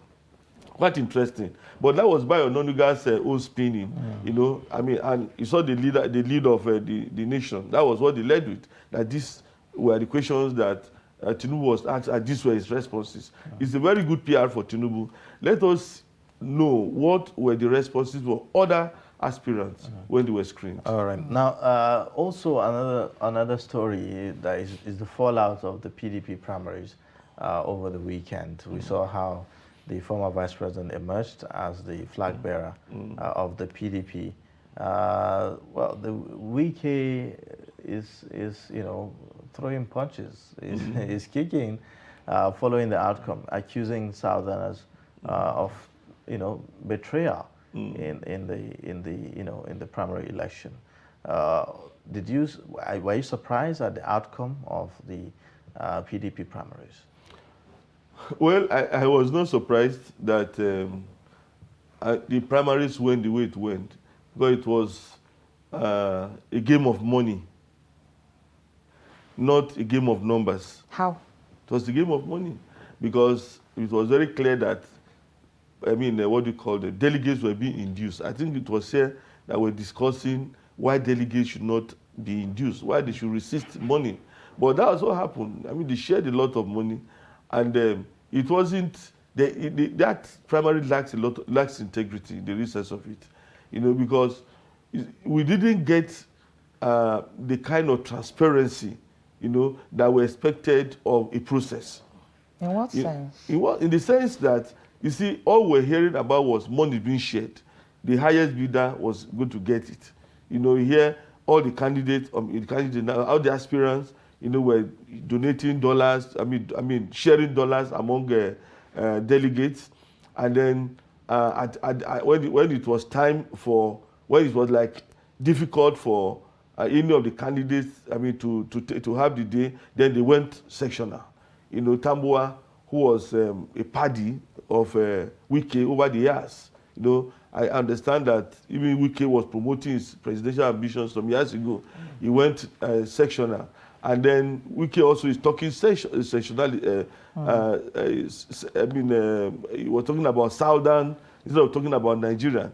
We are looking for a Nigerian president. You are saying, Southern governors, what do you call it, betrayed me. Then Northern governors supported Atiku. That is not how to come up with the president of this country. But we are looking at a president, who can unite Nigeria, a president who can have support across the country. And that's one of the mantras upon which the former Vice President Atiku Abubakar anchors his campaign as the unifier. We saw him visiting Wike and other, having a meeting with other aspirants that contested with him in the primaries and other chieftains of the party yesterday. Do you think that that will have an effect in terms of unifying the party and moving forward? Well, the battle is lost and won, so what they are doing now is to reconcile, to say, okay, sorry, I defeated you, but then that is okay. But my own thinking is that if the election were free and fair, if the process were free and fair, Wike will not be saying what he's saying. You understand? Well, some people have said that, in the run-up to those primaries, there were lots of arguments between Rivers State Governor Nyesom Wike and some of his colleague governors as well, even from the south. Some people have said that the house of the PDP was not really together before they came to the primaries, and that may have affected the Wike's chances. The PDP was not together. That was very, very clear, But then it's good that there was a primary election. You understand? I'm feeling that if the primary election were free and fair, it's not about the discord in the party. My own problem with that primary election was that there was a lot of financial inducement. Well, that was my problem. Nobody has really said this primaries was not free and fair. If there's so much inducement, then people were led by money, not led by what the aspirants, will be able to deliver. You understand? That is my own position. Okay. Not based on merit or whatever. They can actually. The thing was reduced to money and sectionalism. You understand? Well, going by what people like Peter Obi and Hayatuddin who defected, they've also raised issues about the monetization process. And we saw how some unpopular people also didn't get any vote at all, like a single vote. About 2 persons, got 0 votes, in that election and all of that. So would you say that that's also as a result of the monetization thing? Well, I don't know what you said unpopular. But if they didn't get any votes, I mean, what of is, course, what is the test of popularity? Okay, if you look at it from that perspective, because I know that Anyi Parasanyim, you know, I mean, he's a great Nigerian. You know, I think he got 18 votes or what, something about 18 or so. I don't know the figure now. You know, there are people who, apart from Atiku, you know, and Wike, there are other, I mean, aspirants who participated in the primary election. I mean, under the PDP, you know, who could, all things being equal, have given the two of them a very good fight, if it were not because of the influence of money. You know, if it were based on programs, project, vision, and all those, you know, only one candidate will not have so many, which have been it will be competitive. So I'm feeling that, you know, it is actually the money thing that is my problem. Atiku is qualified to be president of Nigeria. I'm not doubting that. Wike is qualified. All of them, they're all qualified. But because of the influence of money and the fact that, you see, at the point, it became a sectional thing. You know, we're not looking at Nigeria. Okay, you are saying the money tainted the process. Yes, definitely, the money tainted the process. And like you mentioned, Hayatuddin withdrew because of the money politics. Wike also withdrew because of the money. Peter Obi also withdrew because of this issue of money. You know, so we shouldn't sell the presidency, you know, to individuals. You know, or to the highest bidder. To the highest bidder. The presidency is too important to be sold. You know, and if these guys bought the presidency, if they bought the presidency, it means that they are going to recoup their money as businessmen. Okay. All right. Now, also another story of interest here is talking about how Buhari's men, I see that Daily Trust did a story on that on page 13, how Buhari's men lost out in Kano APC primaries. Are you surprised at the outcome? I think that is like the end of an era, you know, in politics in some part of this section of this country, where, I mean, like, if you call yourself as an associate of Buhari, you become an automatic winner. You know, in 2015, it was so mesmerizing that even candidates who did not maybe even campaign, simply because they flashed Buhari's photograph and they got elected into positions. You know, unfortunately, it is no longer like that, and that tells you that there is what we call a denouement in literature. You know, that is, I mean, it is like a kind of disappointment. You know, it's the expression of the disappointment of Nigerians with the Buhari administration. That is a clear-cut explanation. You know, that look, people are disappointed that this system, you know, that we so much trust in, you know, has led us into such a quagmire, and we don't want those associated with this man to become to be leading us any longer. I think that is what it means. Do you think it's an indication of what to expect in the 2023 general elections? Well, the APC needs to do a lot of work. You know, APC needs to do a lot of work because people are disenchanted with the APC. The worst of all is that the Accountant General of the Federation is mired in this multi-billion, you know, naira fraud, and we are told it's still the tip of the iceberg. That tells you that, look, everything that Buhari has done when he talks about transparency and accountability, you know, has been messed up. So in the election, we are expecting, to me, I mean, I'm expecting a kind of what do I call it? A turmoil, you know.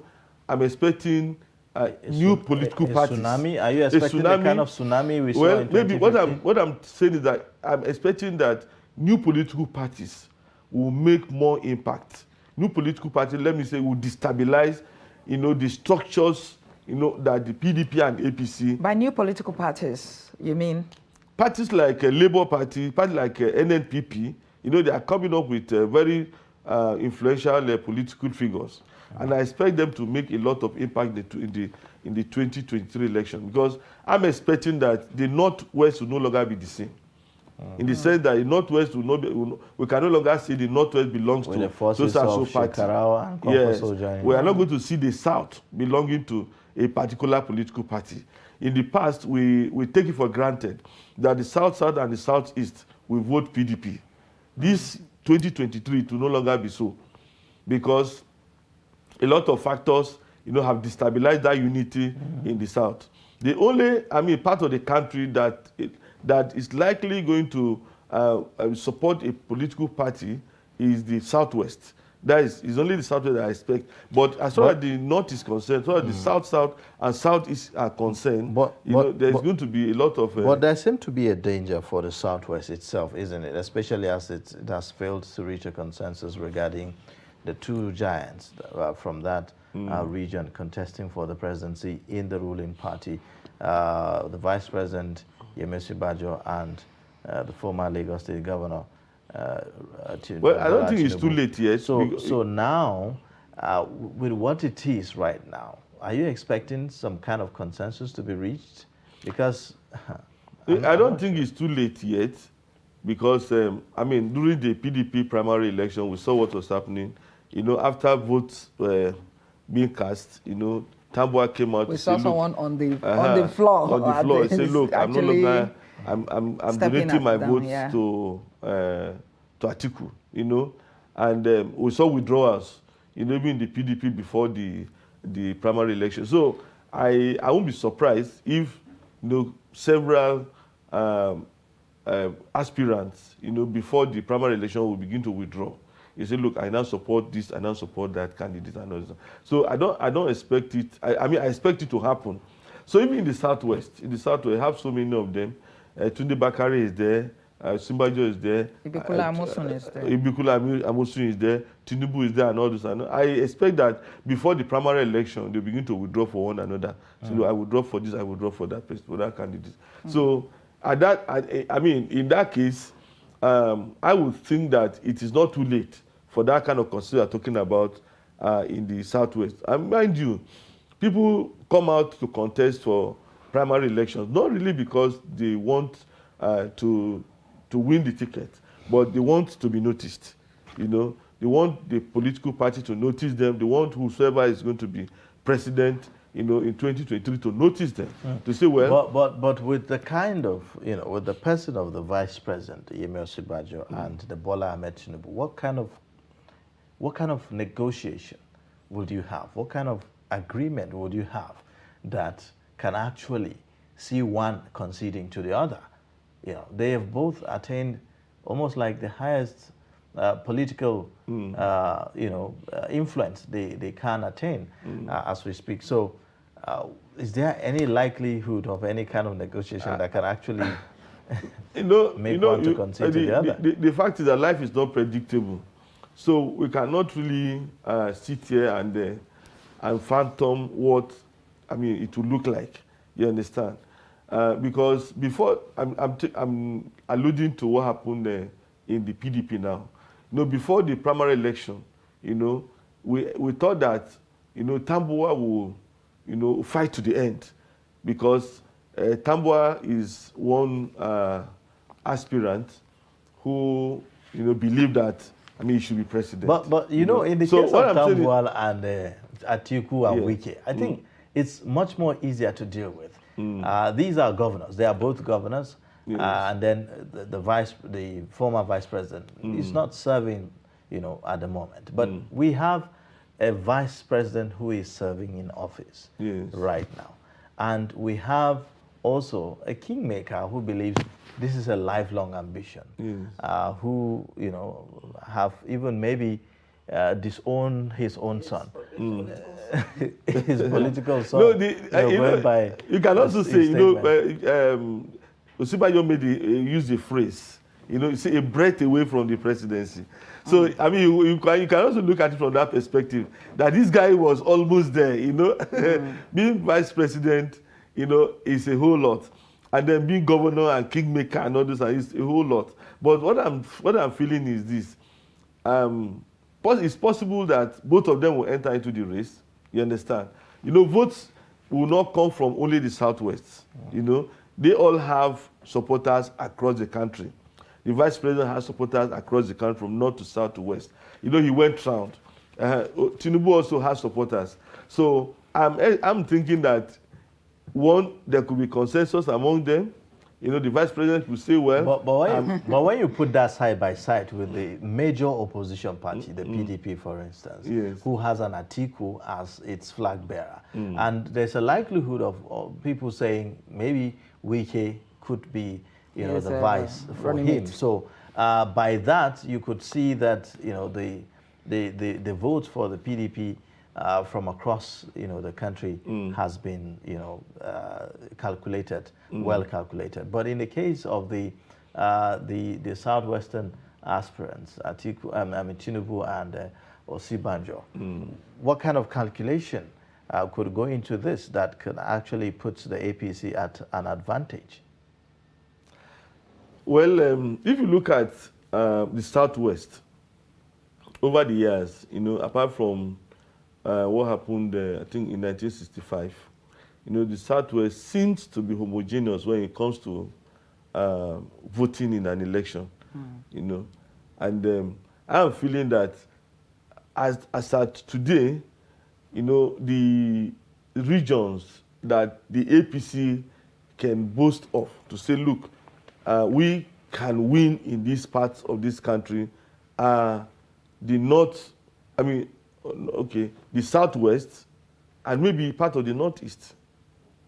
Because the northwest is already taken, by the NNPP. The NNPP. Yes, and if you go to the northeast, because when I say part of the northeast, it's actually going to be Borno, Yobe, because over the years it's discovered that the Taraba has always gone the other way. Yeah. Adamawa, has always gone the other way. Bauchi has always gone the other way. Then Gombe, Gombe has always gone the other way. See, they don't really follow the trend in the northwest. So if you talk about the area that what do you call it? APC will have hope of winning massive vote. It's actually the southwest and part of the northeast. Now, what I'm saying is this. I'm feeling that it will be in the interest of the APC to give the ticket to somebody from the southwest, at the moment. And I don't know whether it's going to be Tinubu or it's going to be Osinbajo, but either of them. But there are others, as Ibinkula Amisu. You didn't mention him. Yeah, Ibinkula Amisu, but they are not as prominent, they don't have the kind of weight, that Tinubu has or Osinbajo has. Okay. Do you, if for instance, any of these two, any of the bigger people, Oshibajo or Asiwaju emerges as the flag bearer, do you see the other person actually rallying behind him to provide the necessary support as they go into the general elections? Or a defection? You mean from the southwest? No, I mean if APC was to give it to the southwest, and it gives to one of them, because at the end of the day it has to be one, right? Do you see the other person rallying around whoever emerges so that they come together as a formidable force into the general elections? Of course. They'll have to rally around them because... but there are rumors that if one particular person does not get it in the APC, there are rumors that he may be defecting to the SDP. Actually. No, because the Electoral Act does not allow that. In the Electoral Act, if you contest the primary of a party and you lost, you cannot go and get the ticket of another party. That is the current Electoral Act. Even under the substitution thing, you cannot? No, you can't. Because if you have contested, in fact, that was why Peter Obi had to withdraw from PDP. If he hadn't withdrawn from the PDP and maybe lost in the election that took place at the weekend, he wouldn't be able to go and pick the ticket of the Labour Party. To contest in a primary. Yeah, to contest them. Even to contest the primary or to even get that ticket. If you have contested the primary of a political party, you can no longer go and contest another even if they give you the ticket as a consensus that, unchallenged, unopposed. Well, I think the rule is that if you have contested the primaries of a political party and lost, you cannot go to another party to go and get that ticket. All right, I want us to move away slightly before we round up the newspaper review to something that's of interest here on the front page of Daily Trust newspaper. talking about a couple who were disappointed as his wife on contraceptive gives birth. Now, a couple have taken contraceptives with the hope that it will help with the family planning for them. And then it turns out it didn't work out. This time they have quadruplets, in addition to 5 other children that they have had already. So if you may, just, Okay, well, when you talk about contraceptives, medical doctors will tell you that it will help, but it is not absolute. It's not like it's 100% assured. And there are cases like that. Maybe one in, I don't know how doctors put it, 1 in 2,000, 1 in 10,000. It happens. It's an exception. And you have to also be sure that the couple were actually truthful to the use of those contraceptives, because we had instances where a woman will have maybe male children, 4 male children. The husband said, "This is enough," and you use these contraceptives so as to prevent further pregnancy. And the woman said, "No, I need a female child. I don't want all male. I need a," and then she will secretly, withdraw the whatsoever, or stop using the contraceptives. And then if it happens, I didn't know. So so there are other things that you can look at. I've heard stories like that, creating problems in marriages. Maybe you have 4 female children, and now you now say, okay, I need a male child. Is that the woman? The woman says, I need a male child. I don't want to. The husband says, don't worry, I'm okay with the woman will pull this off. And so it could be. Why should why should even issues of family planning and birth control be left to just women? Because it looks more like it's a woman thing now. But there are contraceptives. There are some of these substances for even men that can also help with the family planning thing. So, but it looks like it's more. No, but I think it depends on the popularity. I think the ones for women are more popular, and maybe they are handy than the ones for men. I think that is what happens in our own climb. No, I think in our climb, in most cases, the men see it as the responsibility of the woman to deal with that. Maybe.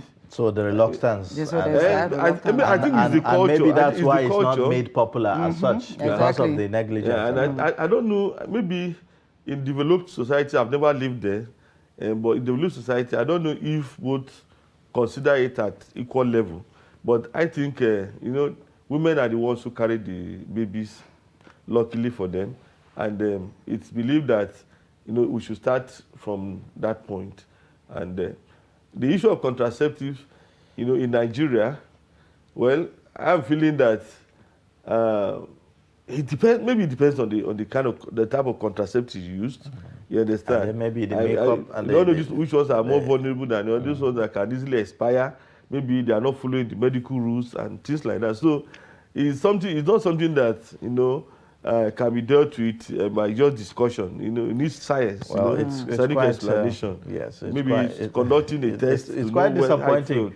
It's quite disappointing. I can only imagine what the couples are feeling. Yes. Because after having 5 children, and then you get an extra 4. You have decided that you are not, you are no more having more, and then all of a sudden 4, boom, 4 almost half. But this is the time for Nigerians to support them. That's 9 children. Now. 9. That's 9. This is the time for Nigerians to support them. To support the family. The family, right? yes, to say it's unfortunate, but then it is good news. Every life is important. But there's the economic burden as well. There's economic burden, but now it has happened. Yeah. And so for who are pro-life, we insist that look, you shouldn't engage in abortion and things like this. If they have come, then God has a purpose for them. Just take it as it is, in good faith. God has a purpose for it. So, what I think about human beings is this. Only one person can change the story of the entire world. Yeah. So you don't know if the one you are eliminating is one that will do that for us. So, all right. Well, thank you so much. That's the much we can take on this segment, the newspaper review dailies on Daybreak. That's what we call it here. We've been speaking with the director, Daily Trust Foundation, Mr. Theophilus Saba, talking to us about some of the stories on the front pages of our newspapers. We'll take a breather, and then we'll be right back at the top of the hour to continue the show. Please stay with us. Daily, we bring you updates around politics. People like you who are very young, you have no future. Anybody now who is 30 years, if what is happening to them continues, by the time you are 60, you will have no country. The DPO of a particular unit does not have to wait until the commissioner tells him what to do within his jurisdiction. We have political parties on the ground. Some of them have been there for years. But they themselves, in their own sober moments, they know that this country is not what they're expecting to run. Policy and governance. Are you saying the NBS is lying? I'm saying to you very clearly that the NBS has a serious problem with accurate data till today. The 5th Assembly, as well as the 7th Assembly, their own attempt were unproductive. Emergence of the Taliban has simply emboldened terror groups globally. There is a lot of attention with regards to security developments in Nigeria. On Daily Politics, we interrogate issues, holding the actors to account, bearing in mind all the sides. We heard that in some places now, people have to go and pay tax, not to the local government, not to the state, but to criminals. Nobody can come to your house and kidnap you without information. If this country is bleeding, it is bleeding because we have failed to educate our young.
All right, thank you for staying. You're watching Daybreak, reaching you live from the nation's capital in Abuja. It's top of the hour. Let's take a look at the headlines again.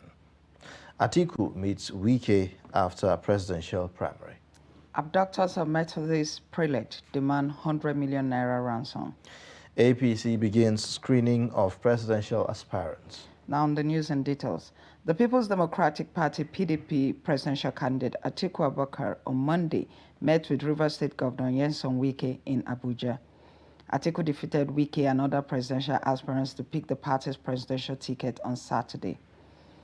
The meeting, Atiku spokesman Mr. Paul Ibe said was part of the promise to reach out to all the party stakeholders after the election. The meeting was attended by many party chieftains, including a former Ekiti State governor and presidential aspirant Ayodele Fayose.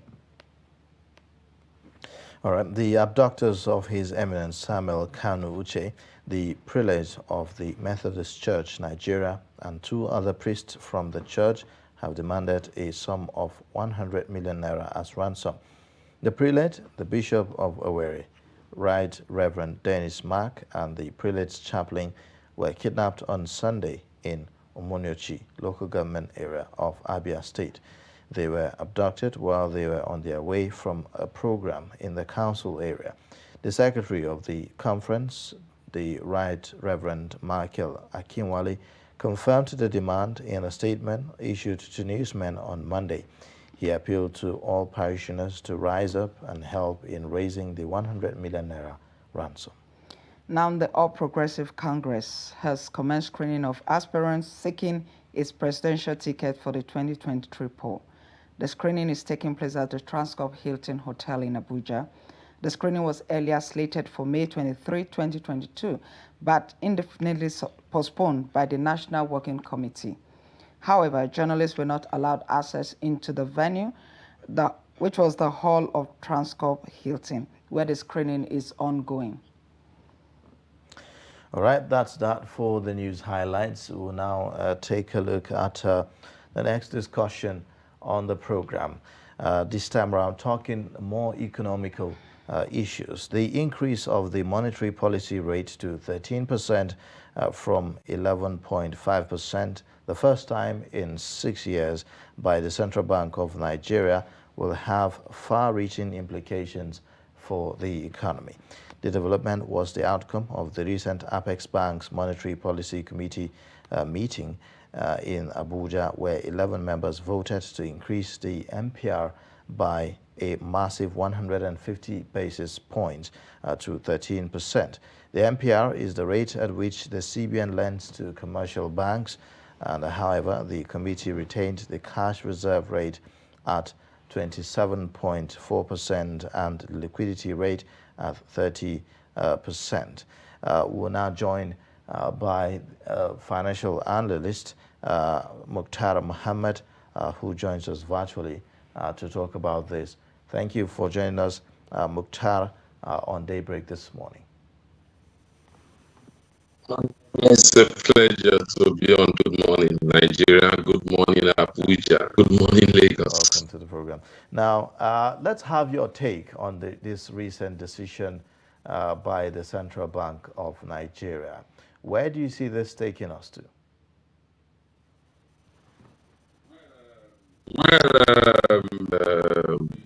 Rate is often very trying to drive, where you are trying to fight inflation driven by high demands. It's often when you are tackling inflation that is driven use of goods or high cost of production by supply chain. When you look at this statement, you see we are not increasing rate because we are trying, that is driven by high demand service. We are fighting inflation.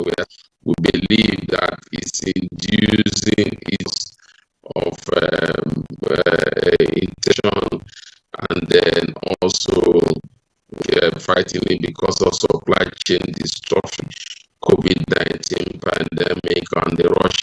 So when you look at that, CBN has done, you are not so confident to have an effective way of managing this, keep rising.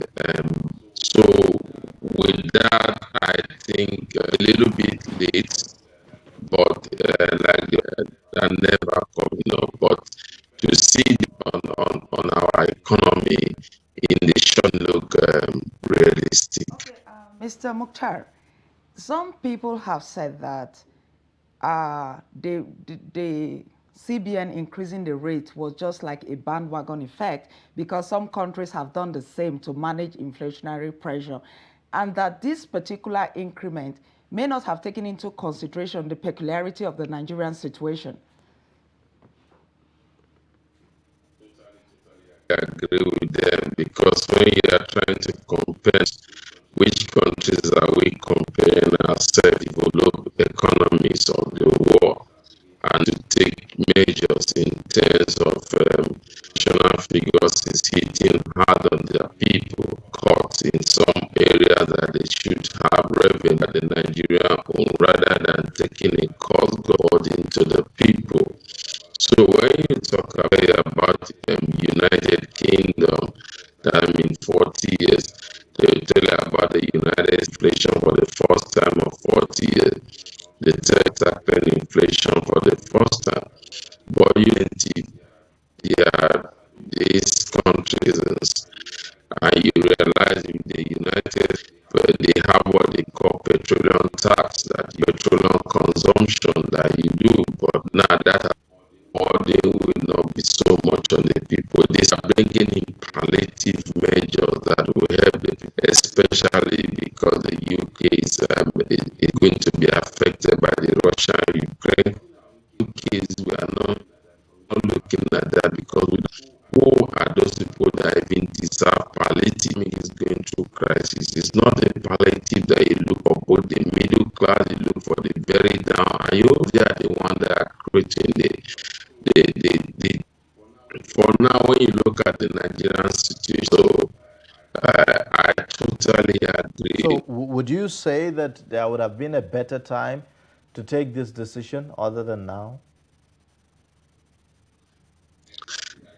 Exactly. After we came out from the pandemic, after we're seeing a lot of it's not because we're progressing in terms of because they were doing any activities. COVID-19 pandemic and the economic various sectors.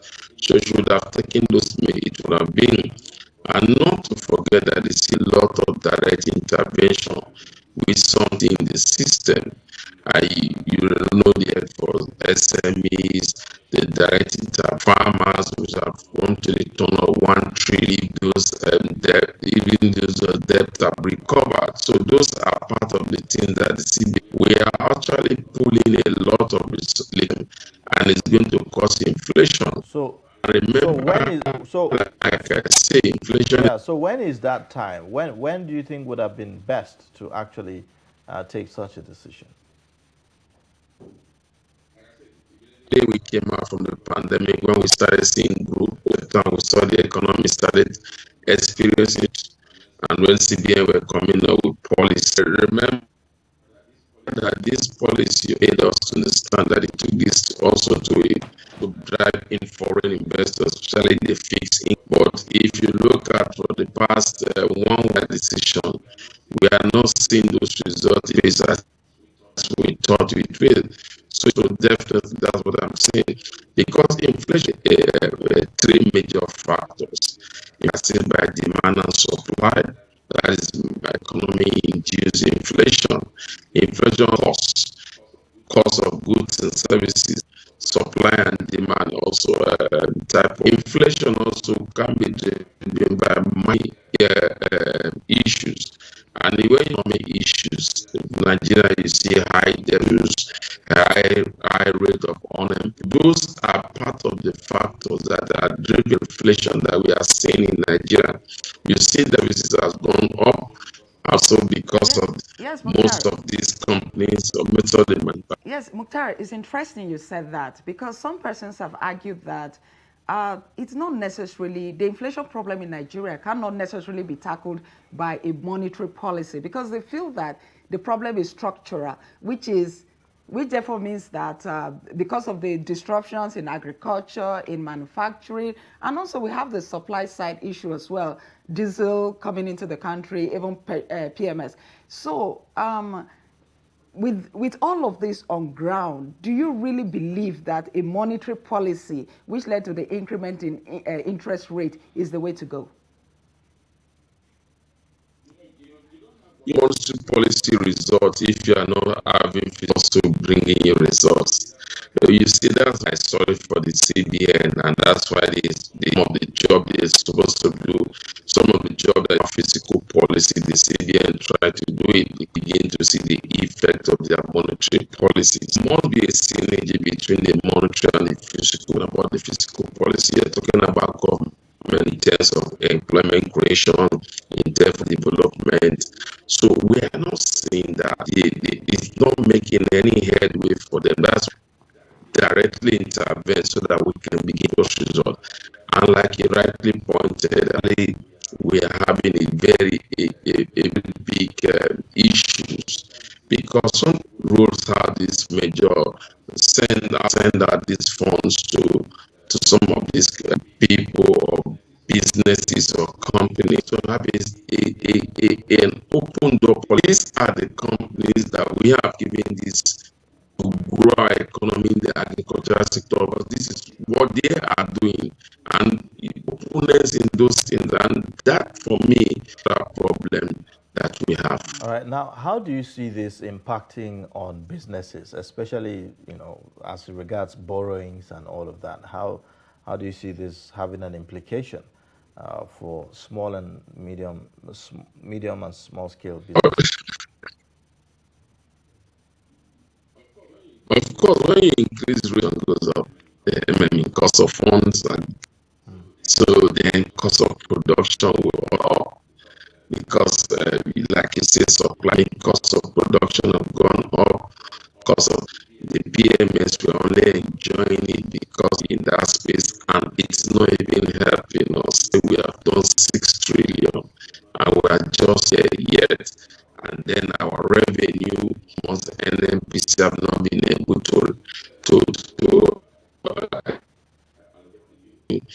in the federation account to do some policies that are cost induced. I mean, you could use of all this is again by some businesses may begin to look at their labor force also, because and so those are the challenges, and said are not challenges that can be overcome with planning and look about structural planning. Yeah, as a follow-up to this question, now the CBN has raised the interest rate to 13%. That's the base, right? It therefore means that there are speculations that some commercial banks may raise their interest rate to as much as 30%.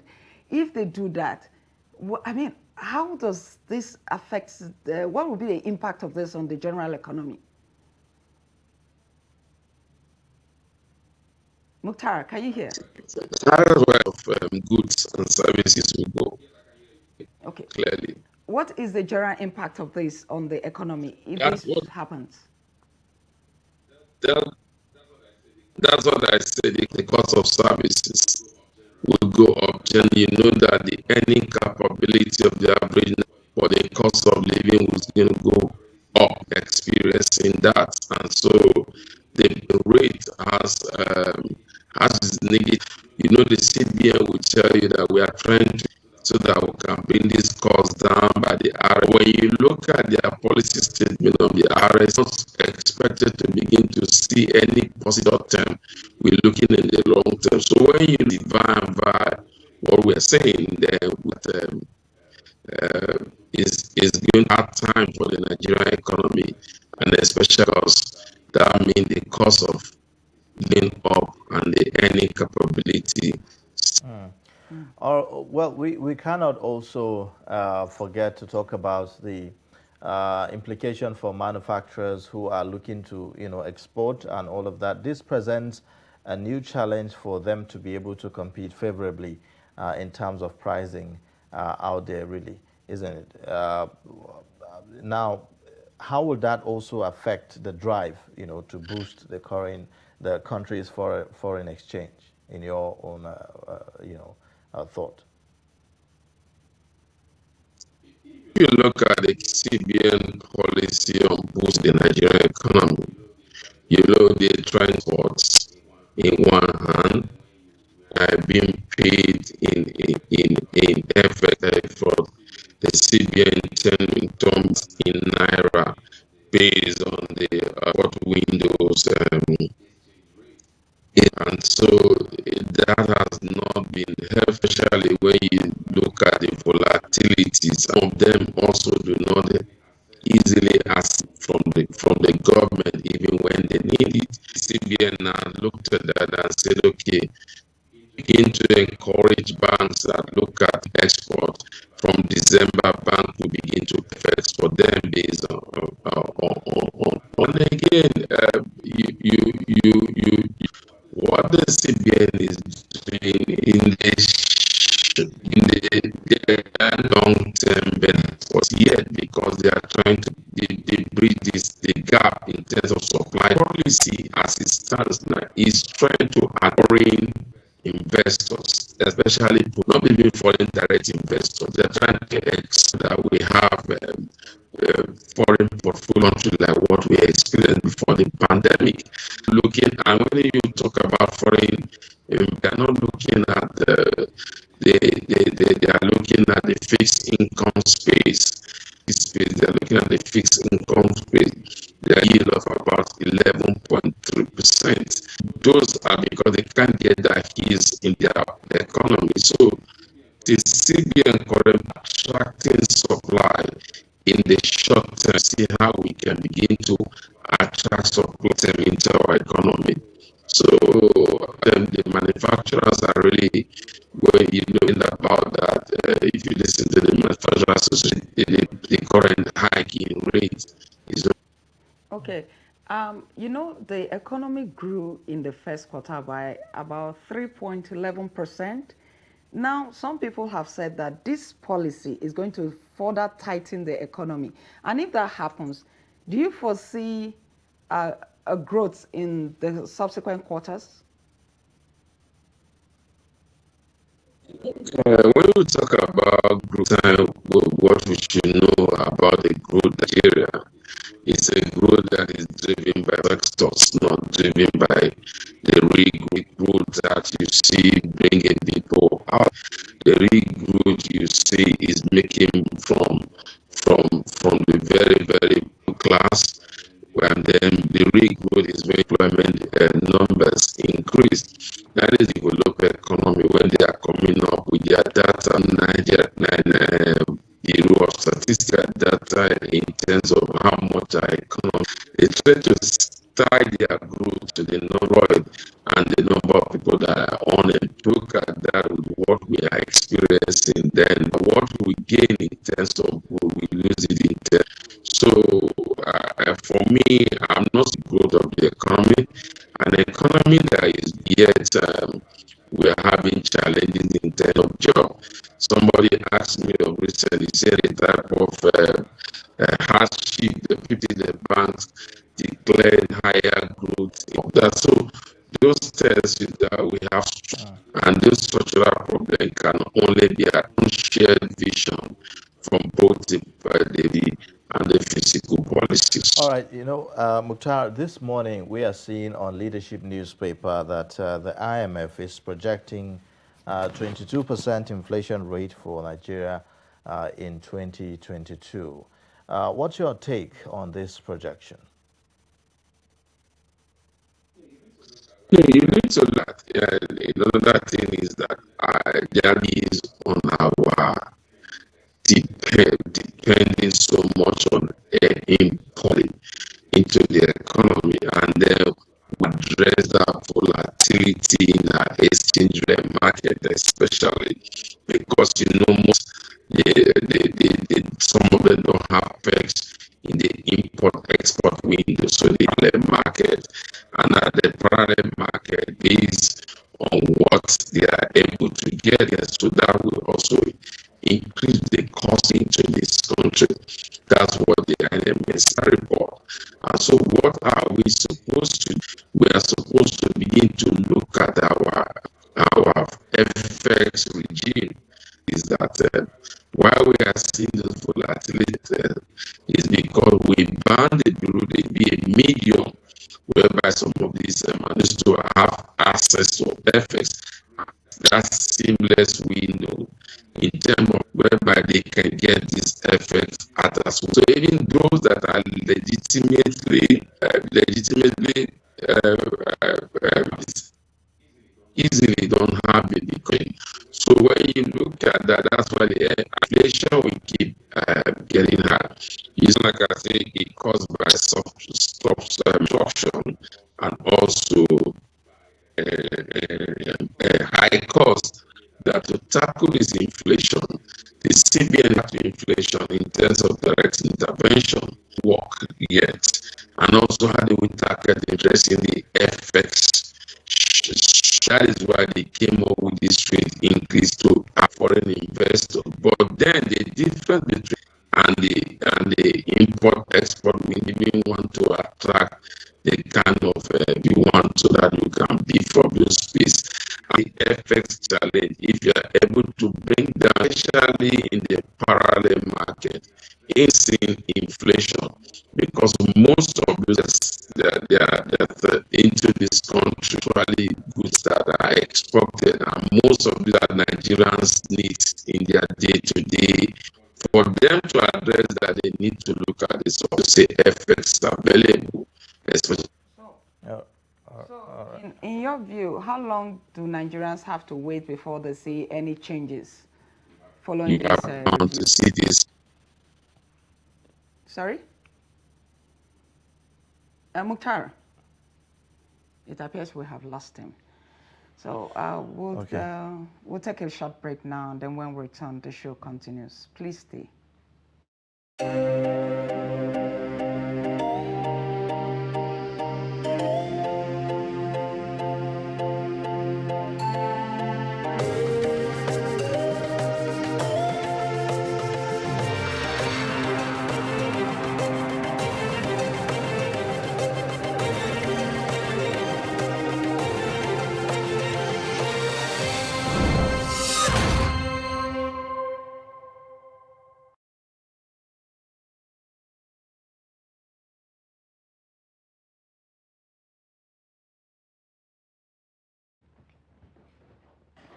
All right, thank you for staying. And if you're just joining, you're watching Daybreak, reaching you live from the nation's capital in Abuja. Now, we go into the next discussion on the program. A third video released by attackers of the Abuja-Kaduna train attack has shown that more kidnapped passengers are still in custody of the terrorists. In the latest series of videos sent by the terrorist group, a woman who identified herself as Gladys put a direct call to the Nigerian Vice President, Yemi Osinbajo, whom she said was her classmate in law school from 1978 to 1979.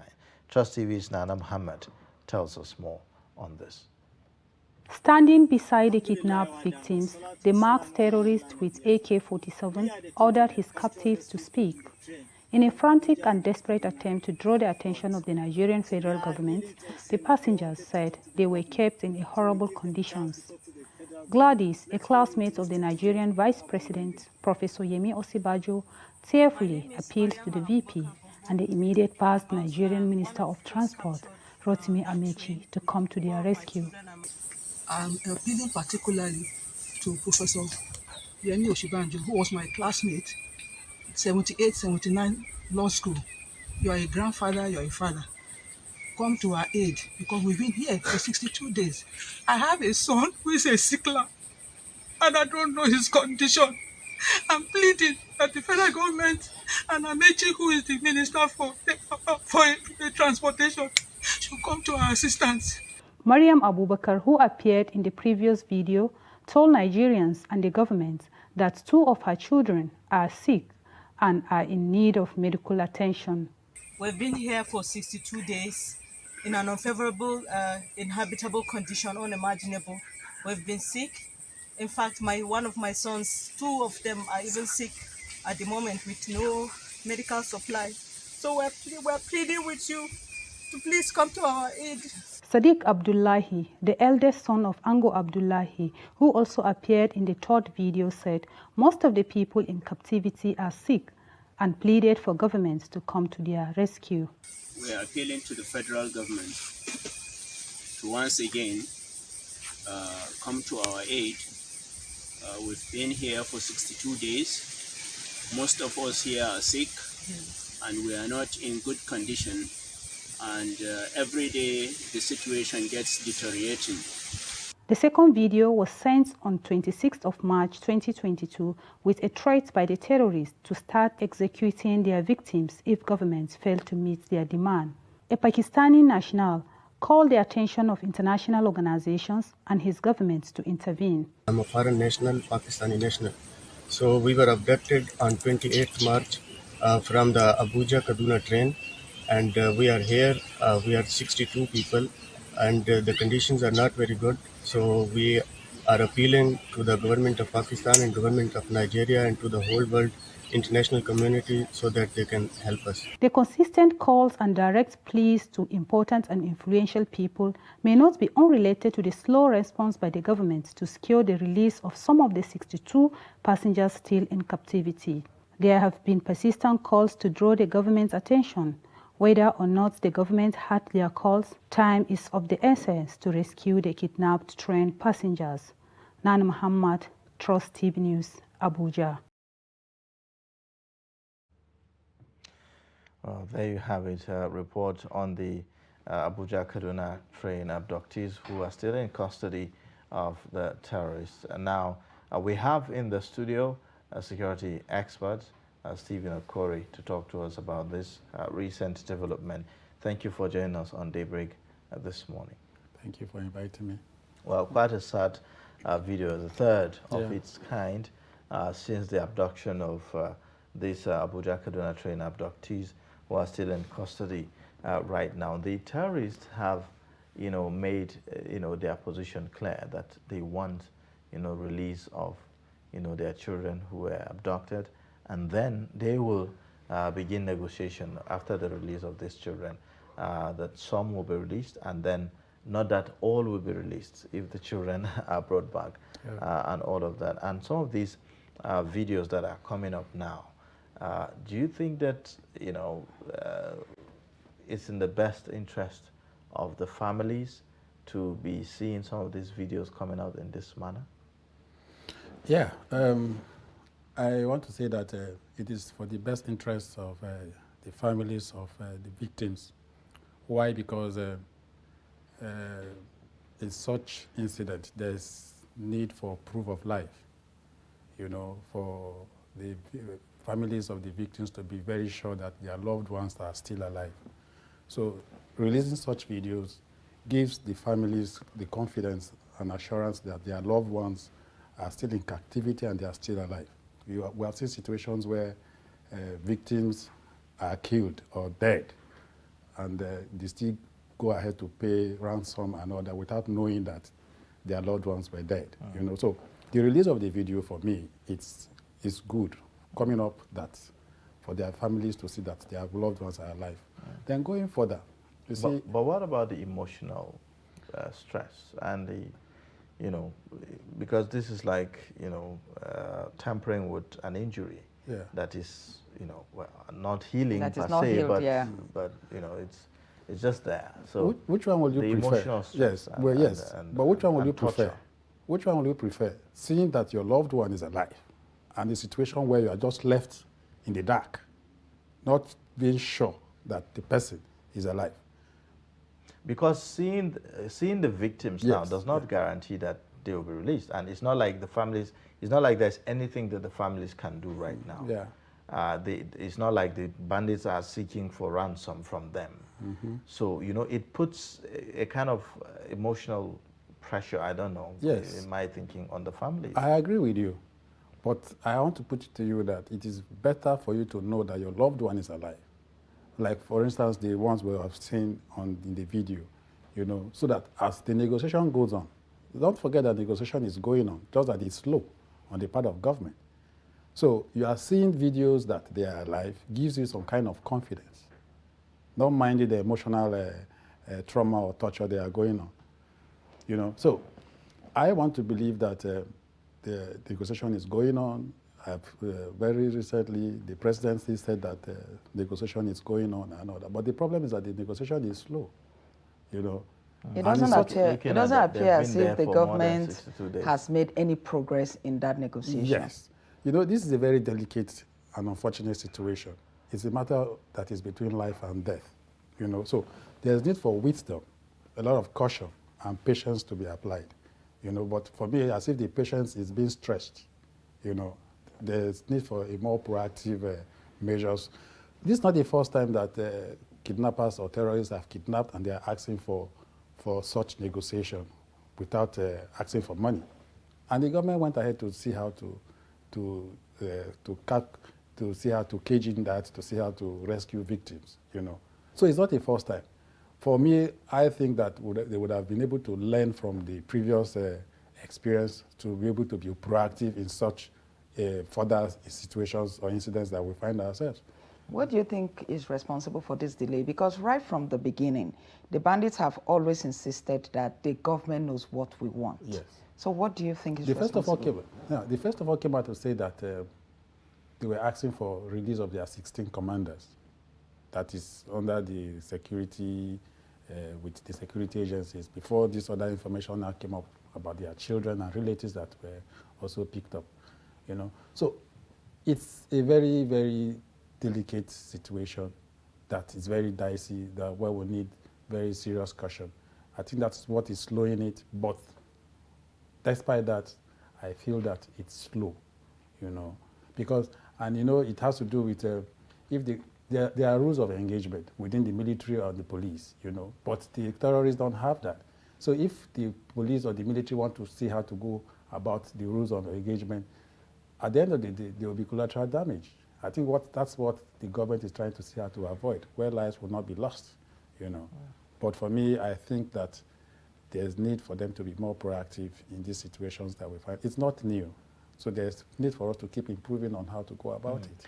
Now, we've continued to hear how that the parents or the relatives of the victims have complained about not being in the loop of what's happening, you know, with their family members and all of that, even after when the president said that, you know, they should be given an on the spot, you know, information, every bit, you know, all the way as to what's really happening and all of that. So do you think that maybe there's a way that the government can actually engage with their relatives in such a way that it can help them to at least to reduce the pressure on them? Yeah, but you know, this situation is a very severe situation. What I mean is that there's a lot that the military and the government needs to do in terms of trying to see how not to divulge a lot of information about the way, the manner they are going about it.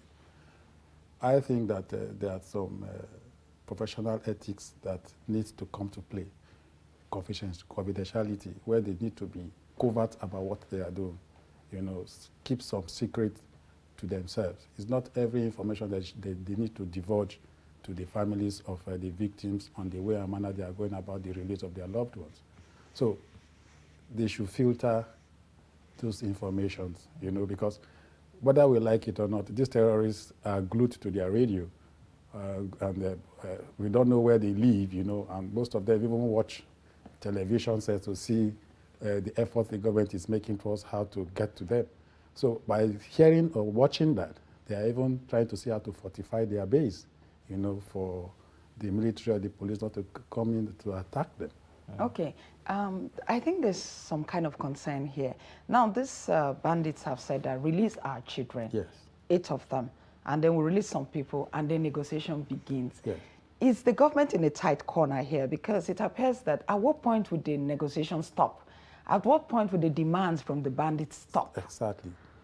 You see, it's unfortunate that the government have put themselves at the mercy of these terrorist groups or bandits, whatever they call them. You know, the situation right now is that the terrorists have the knife and the yam at the same time. They decide what the government will do. You know, they have pushed their demands to the government, so it's not left for the government to obey what they are asking for. So such situation, they have put the government in a very tight corner. Isn't that dangerous for the total fight against insecurity in the country, though? It is dangerous. And I put it to you that it's unfortunate that these criminals are always ahead of the government or the law enforcement agents that we have. They're always ahead.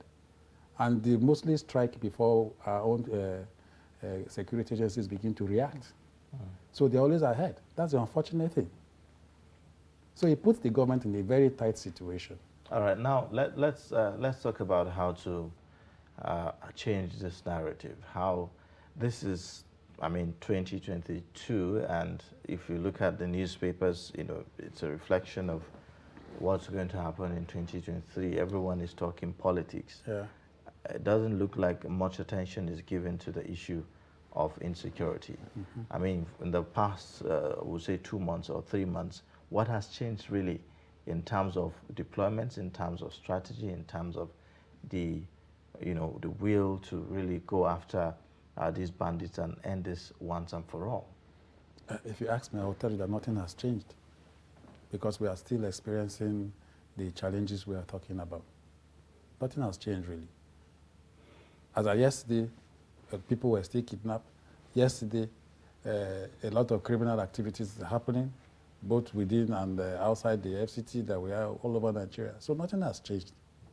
Okay, I'm always wondering, as a security expert, yes, this is a country with over 200 million people, and then a group of people is holding the entire country to ransom. Why is that so?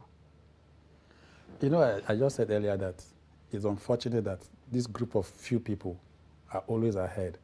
Wherever they sit to plan, to carry out these attacks, the law enforcement agents are not privileged to have that information or to know where they are, And, crimes are local.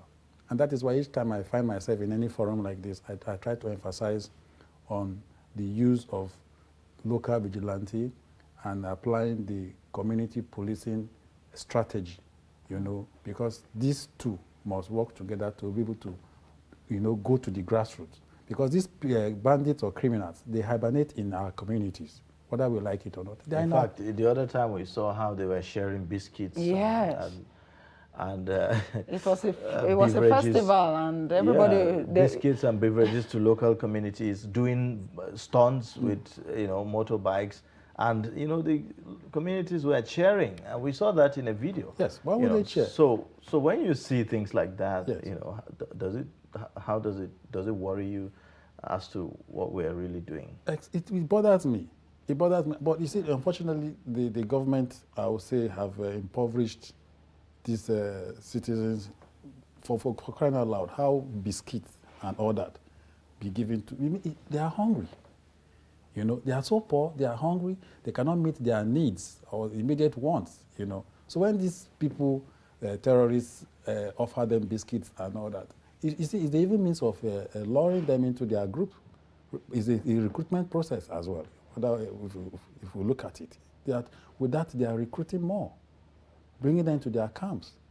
Okay, let's even look at that particular scenario also. Yes. What happened in Kaduna then was that this particular group of criminals or terrorists, as they were providing cover for that community from another set of criminals. Yes.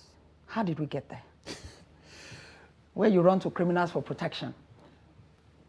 It obviously shows that the government is not meeting the security of lives and property of our citizens.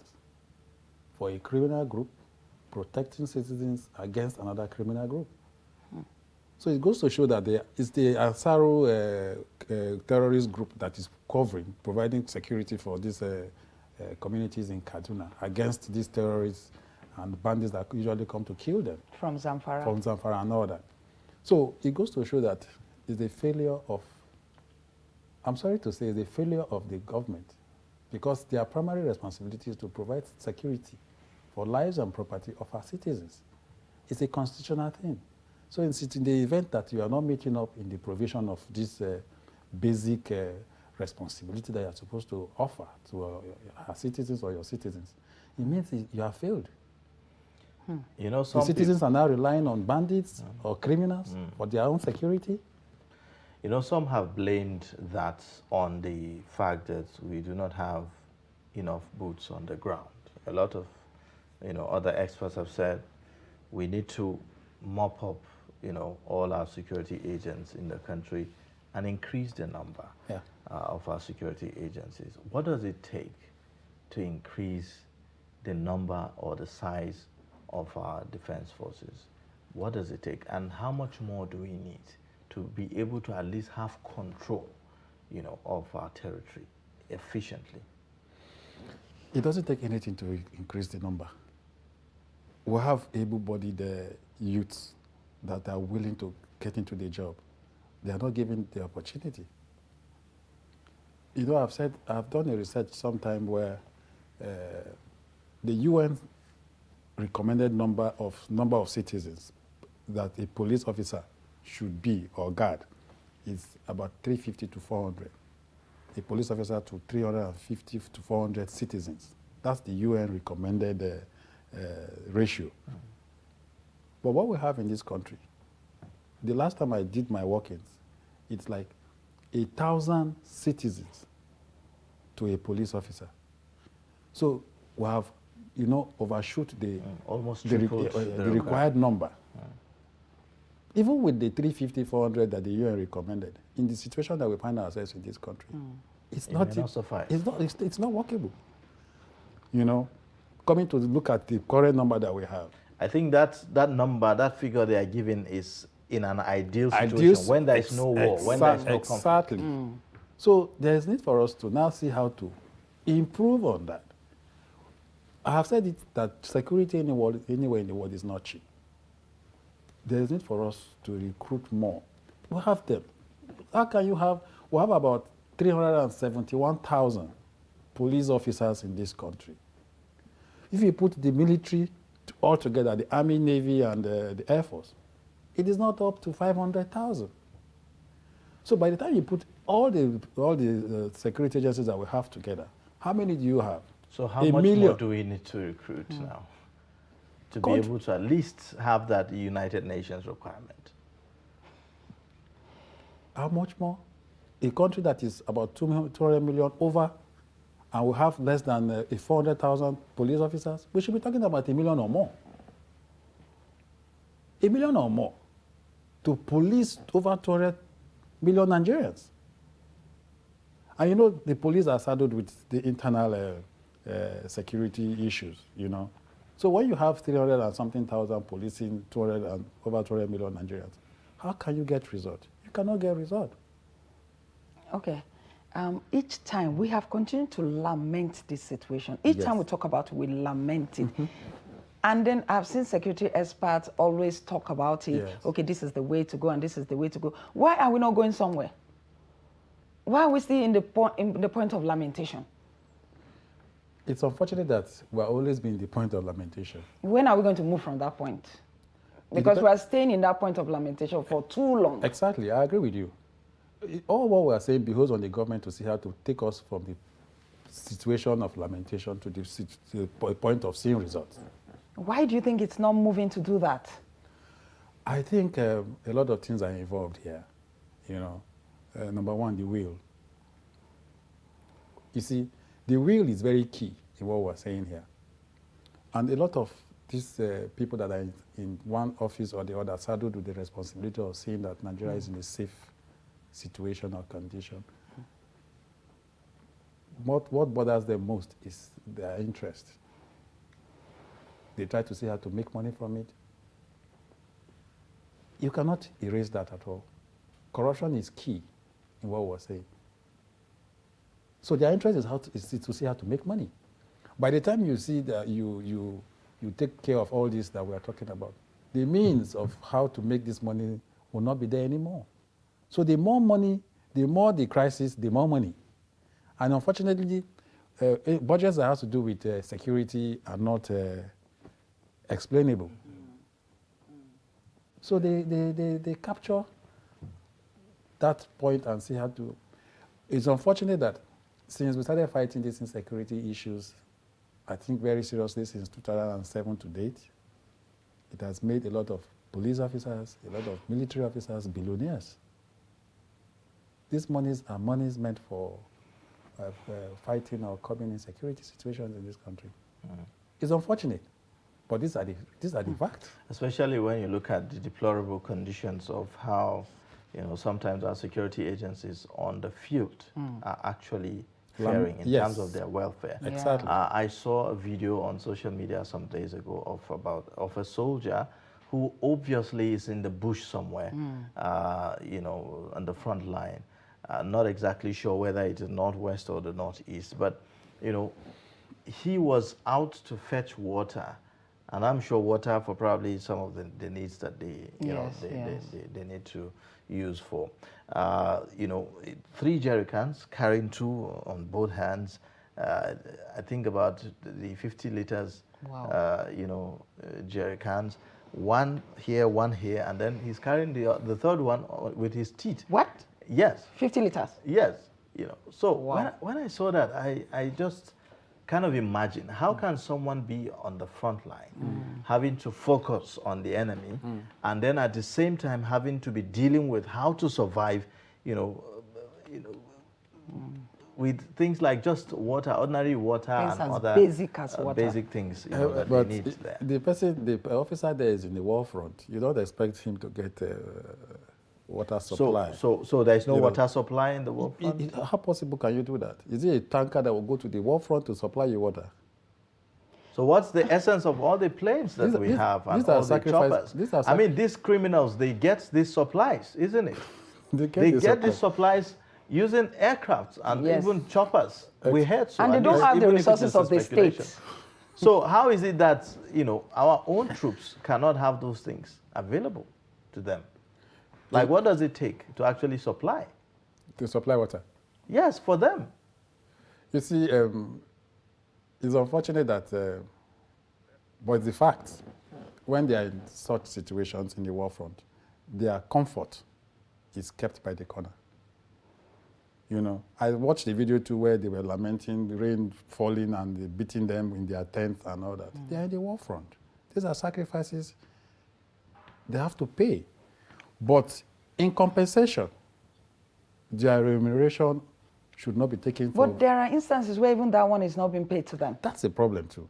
So in compensation, they are supposed to be compensated for the services that they render. But I agree that once you are in the war front, you are not in a comfort zone. Exactly. You let go of a lot of things. But there are basic things that has to be provided. The fact that you are in the war front, you don't eat? Those ones are... Is that the case? Those ones are basic. So it's basic. Water is also basic, isn't it? Should you now be drinking bad water because you are in the war front? You need to be healthy to fight, right? To fight, isn't it? You need to be healthy to fight. Yes. You understand? But just the way I said, comfort when you are in such situations are relegated. Morale booster is key here. If the soldier that you saw with gallons of water, if he's compensated very nicely the way it ought to be, he won't be complaining of what he's going through. So there's need for them to be highly motivated, because the sacrifice that they pay for the benefit of we that are sitting here is key. Of course, that they lose their lives and all that. So they need to be motivated heavily. But when this motivation does not get to them, that's where you see them begin to raise issues like that. Okay, how about in some instances where their leaders, the leaders begin to look a bit different when because of these security votes because of the monies that are being appropriated to fight insecurity. And for instance, maybe the leader of a particular security agent. Yes. You see that the way he was living before changes shortly after some monies were paid. Why is it not picked up? Why is nothing done about it? Because it just means that money is not going to for the reason for which it was given, right? Yes, exactly. But we are seeing the efforts of the EFCC in trying to see how to pick certain officers that have diverted such funds. Like we saw the case of the late Badi, even one of the former chief of air staff, even the chief of army staff. You see there are cases in the EFCC before the court of law, but it's not... It's just you can count the numbers of officers that are facing charges in the area of corruption. They are very few. They are very few, and it's low. All right. Well, thank you so much. This is where we'll end the discussion on the program today. We thank you for coming on Daybreak and sharing your perspectives with us. Thank you very much. Thank you. Yeah. Yes. We've been speaking with security analyst Stephen Okore, and he joins us to talk about the recent video released by the abductors of the Kaduna-Abuja train passengers. With that, we have come to the end of the program for today. In case you've missed, you can catch up on our YouTube and also follow us across all social media platforms. Join us again tomorrow for another time on the program. My name is Ayuba Ilya. Thank you for spending this part of your morning with us. Join us same time, same station tomorrow. My name is Stella Iyaji, and do have a pleasant day.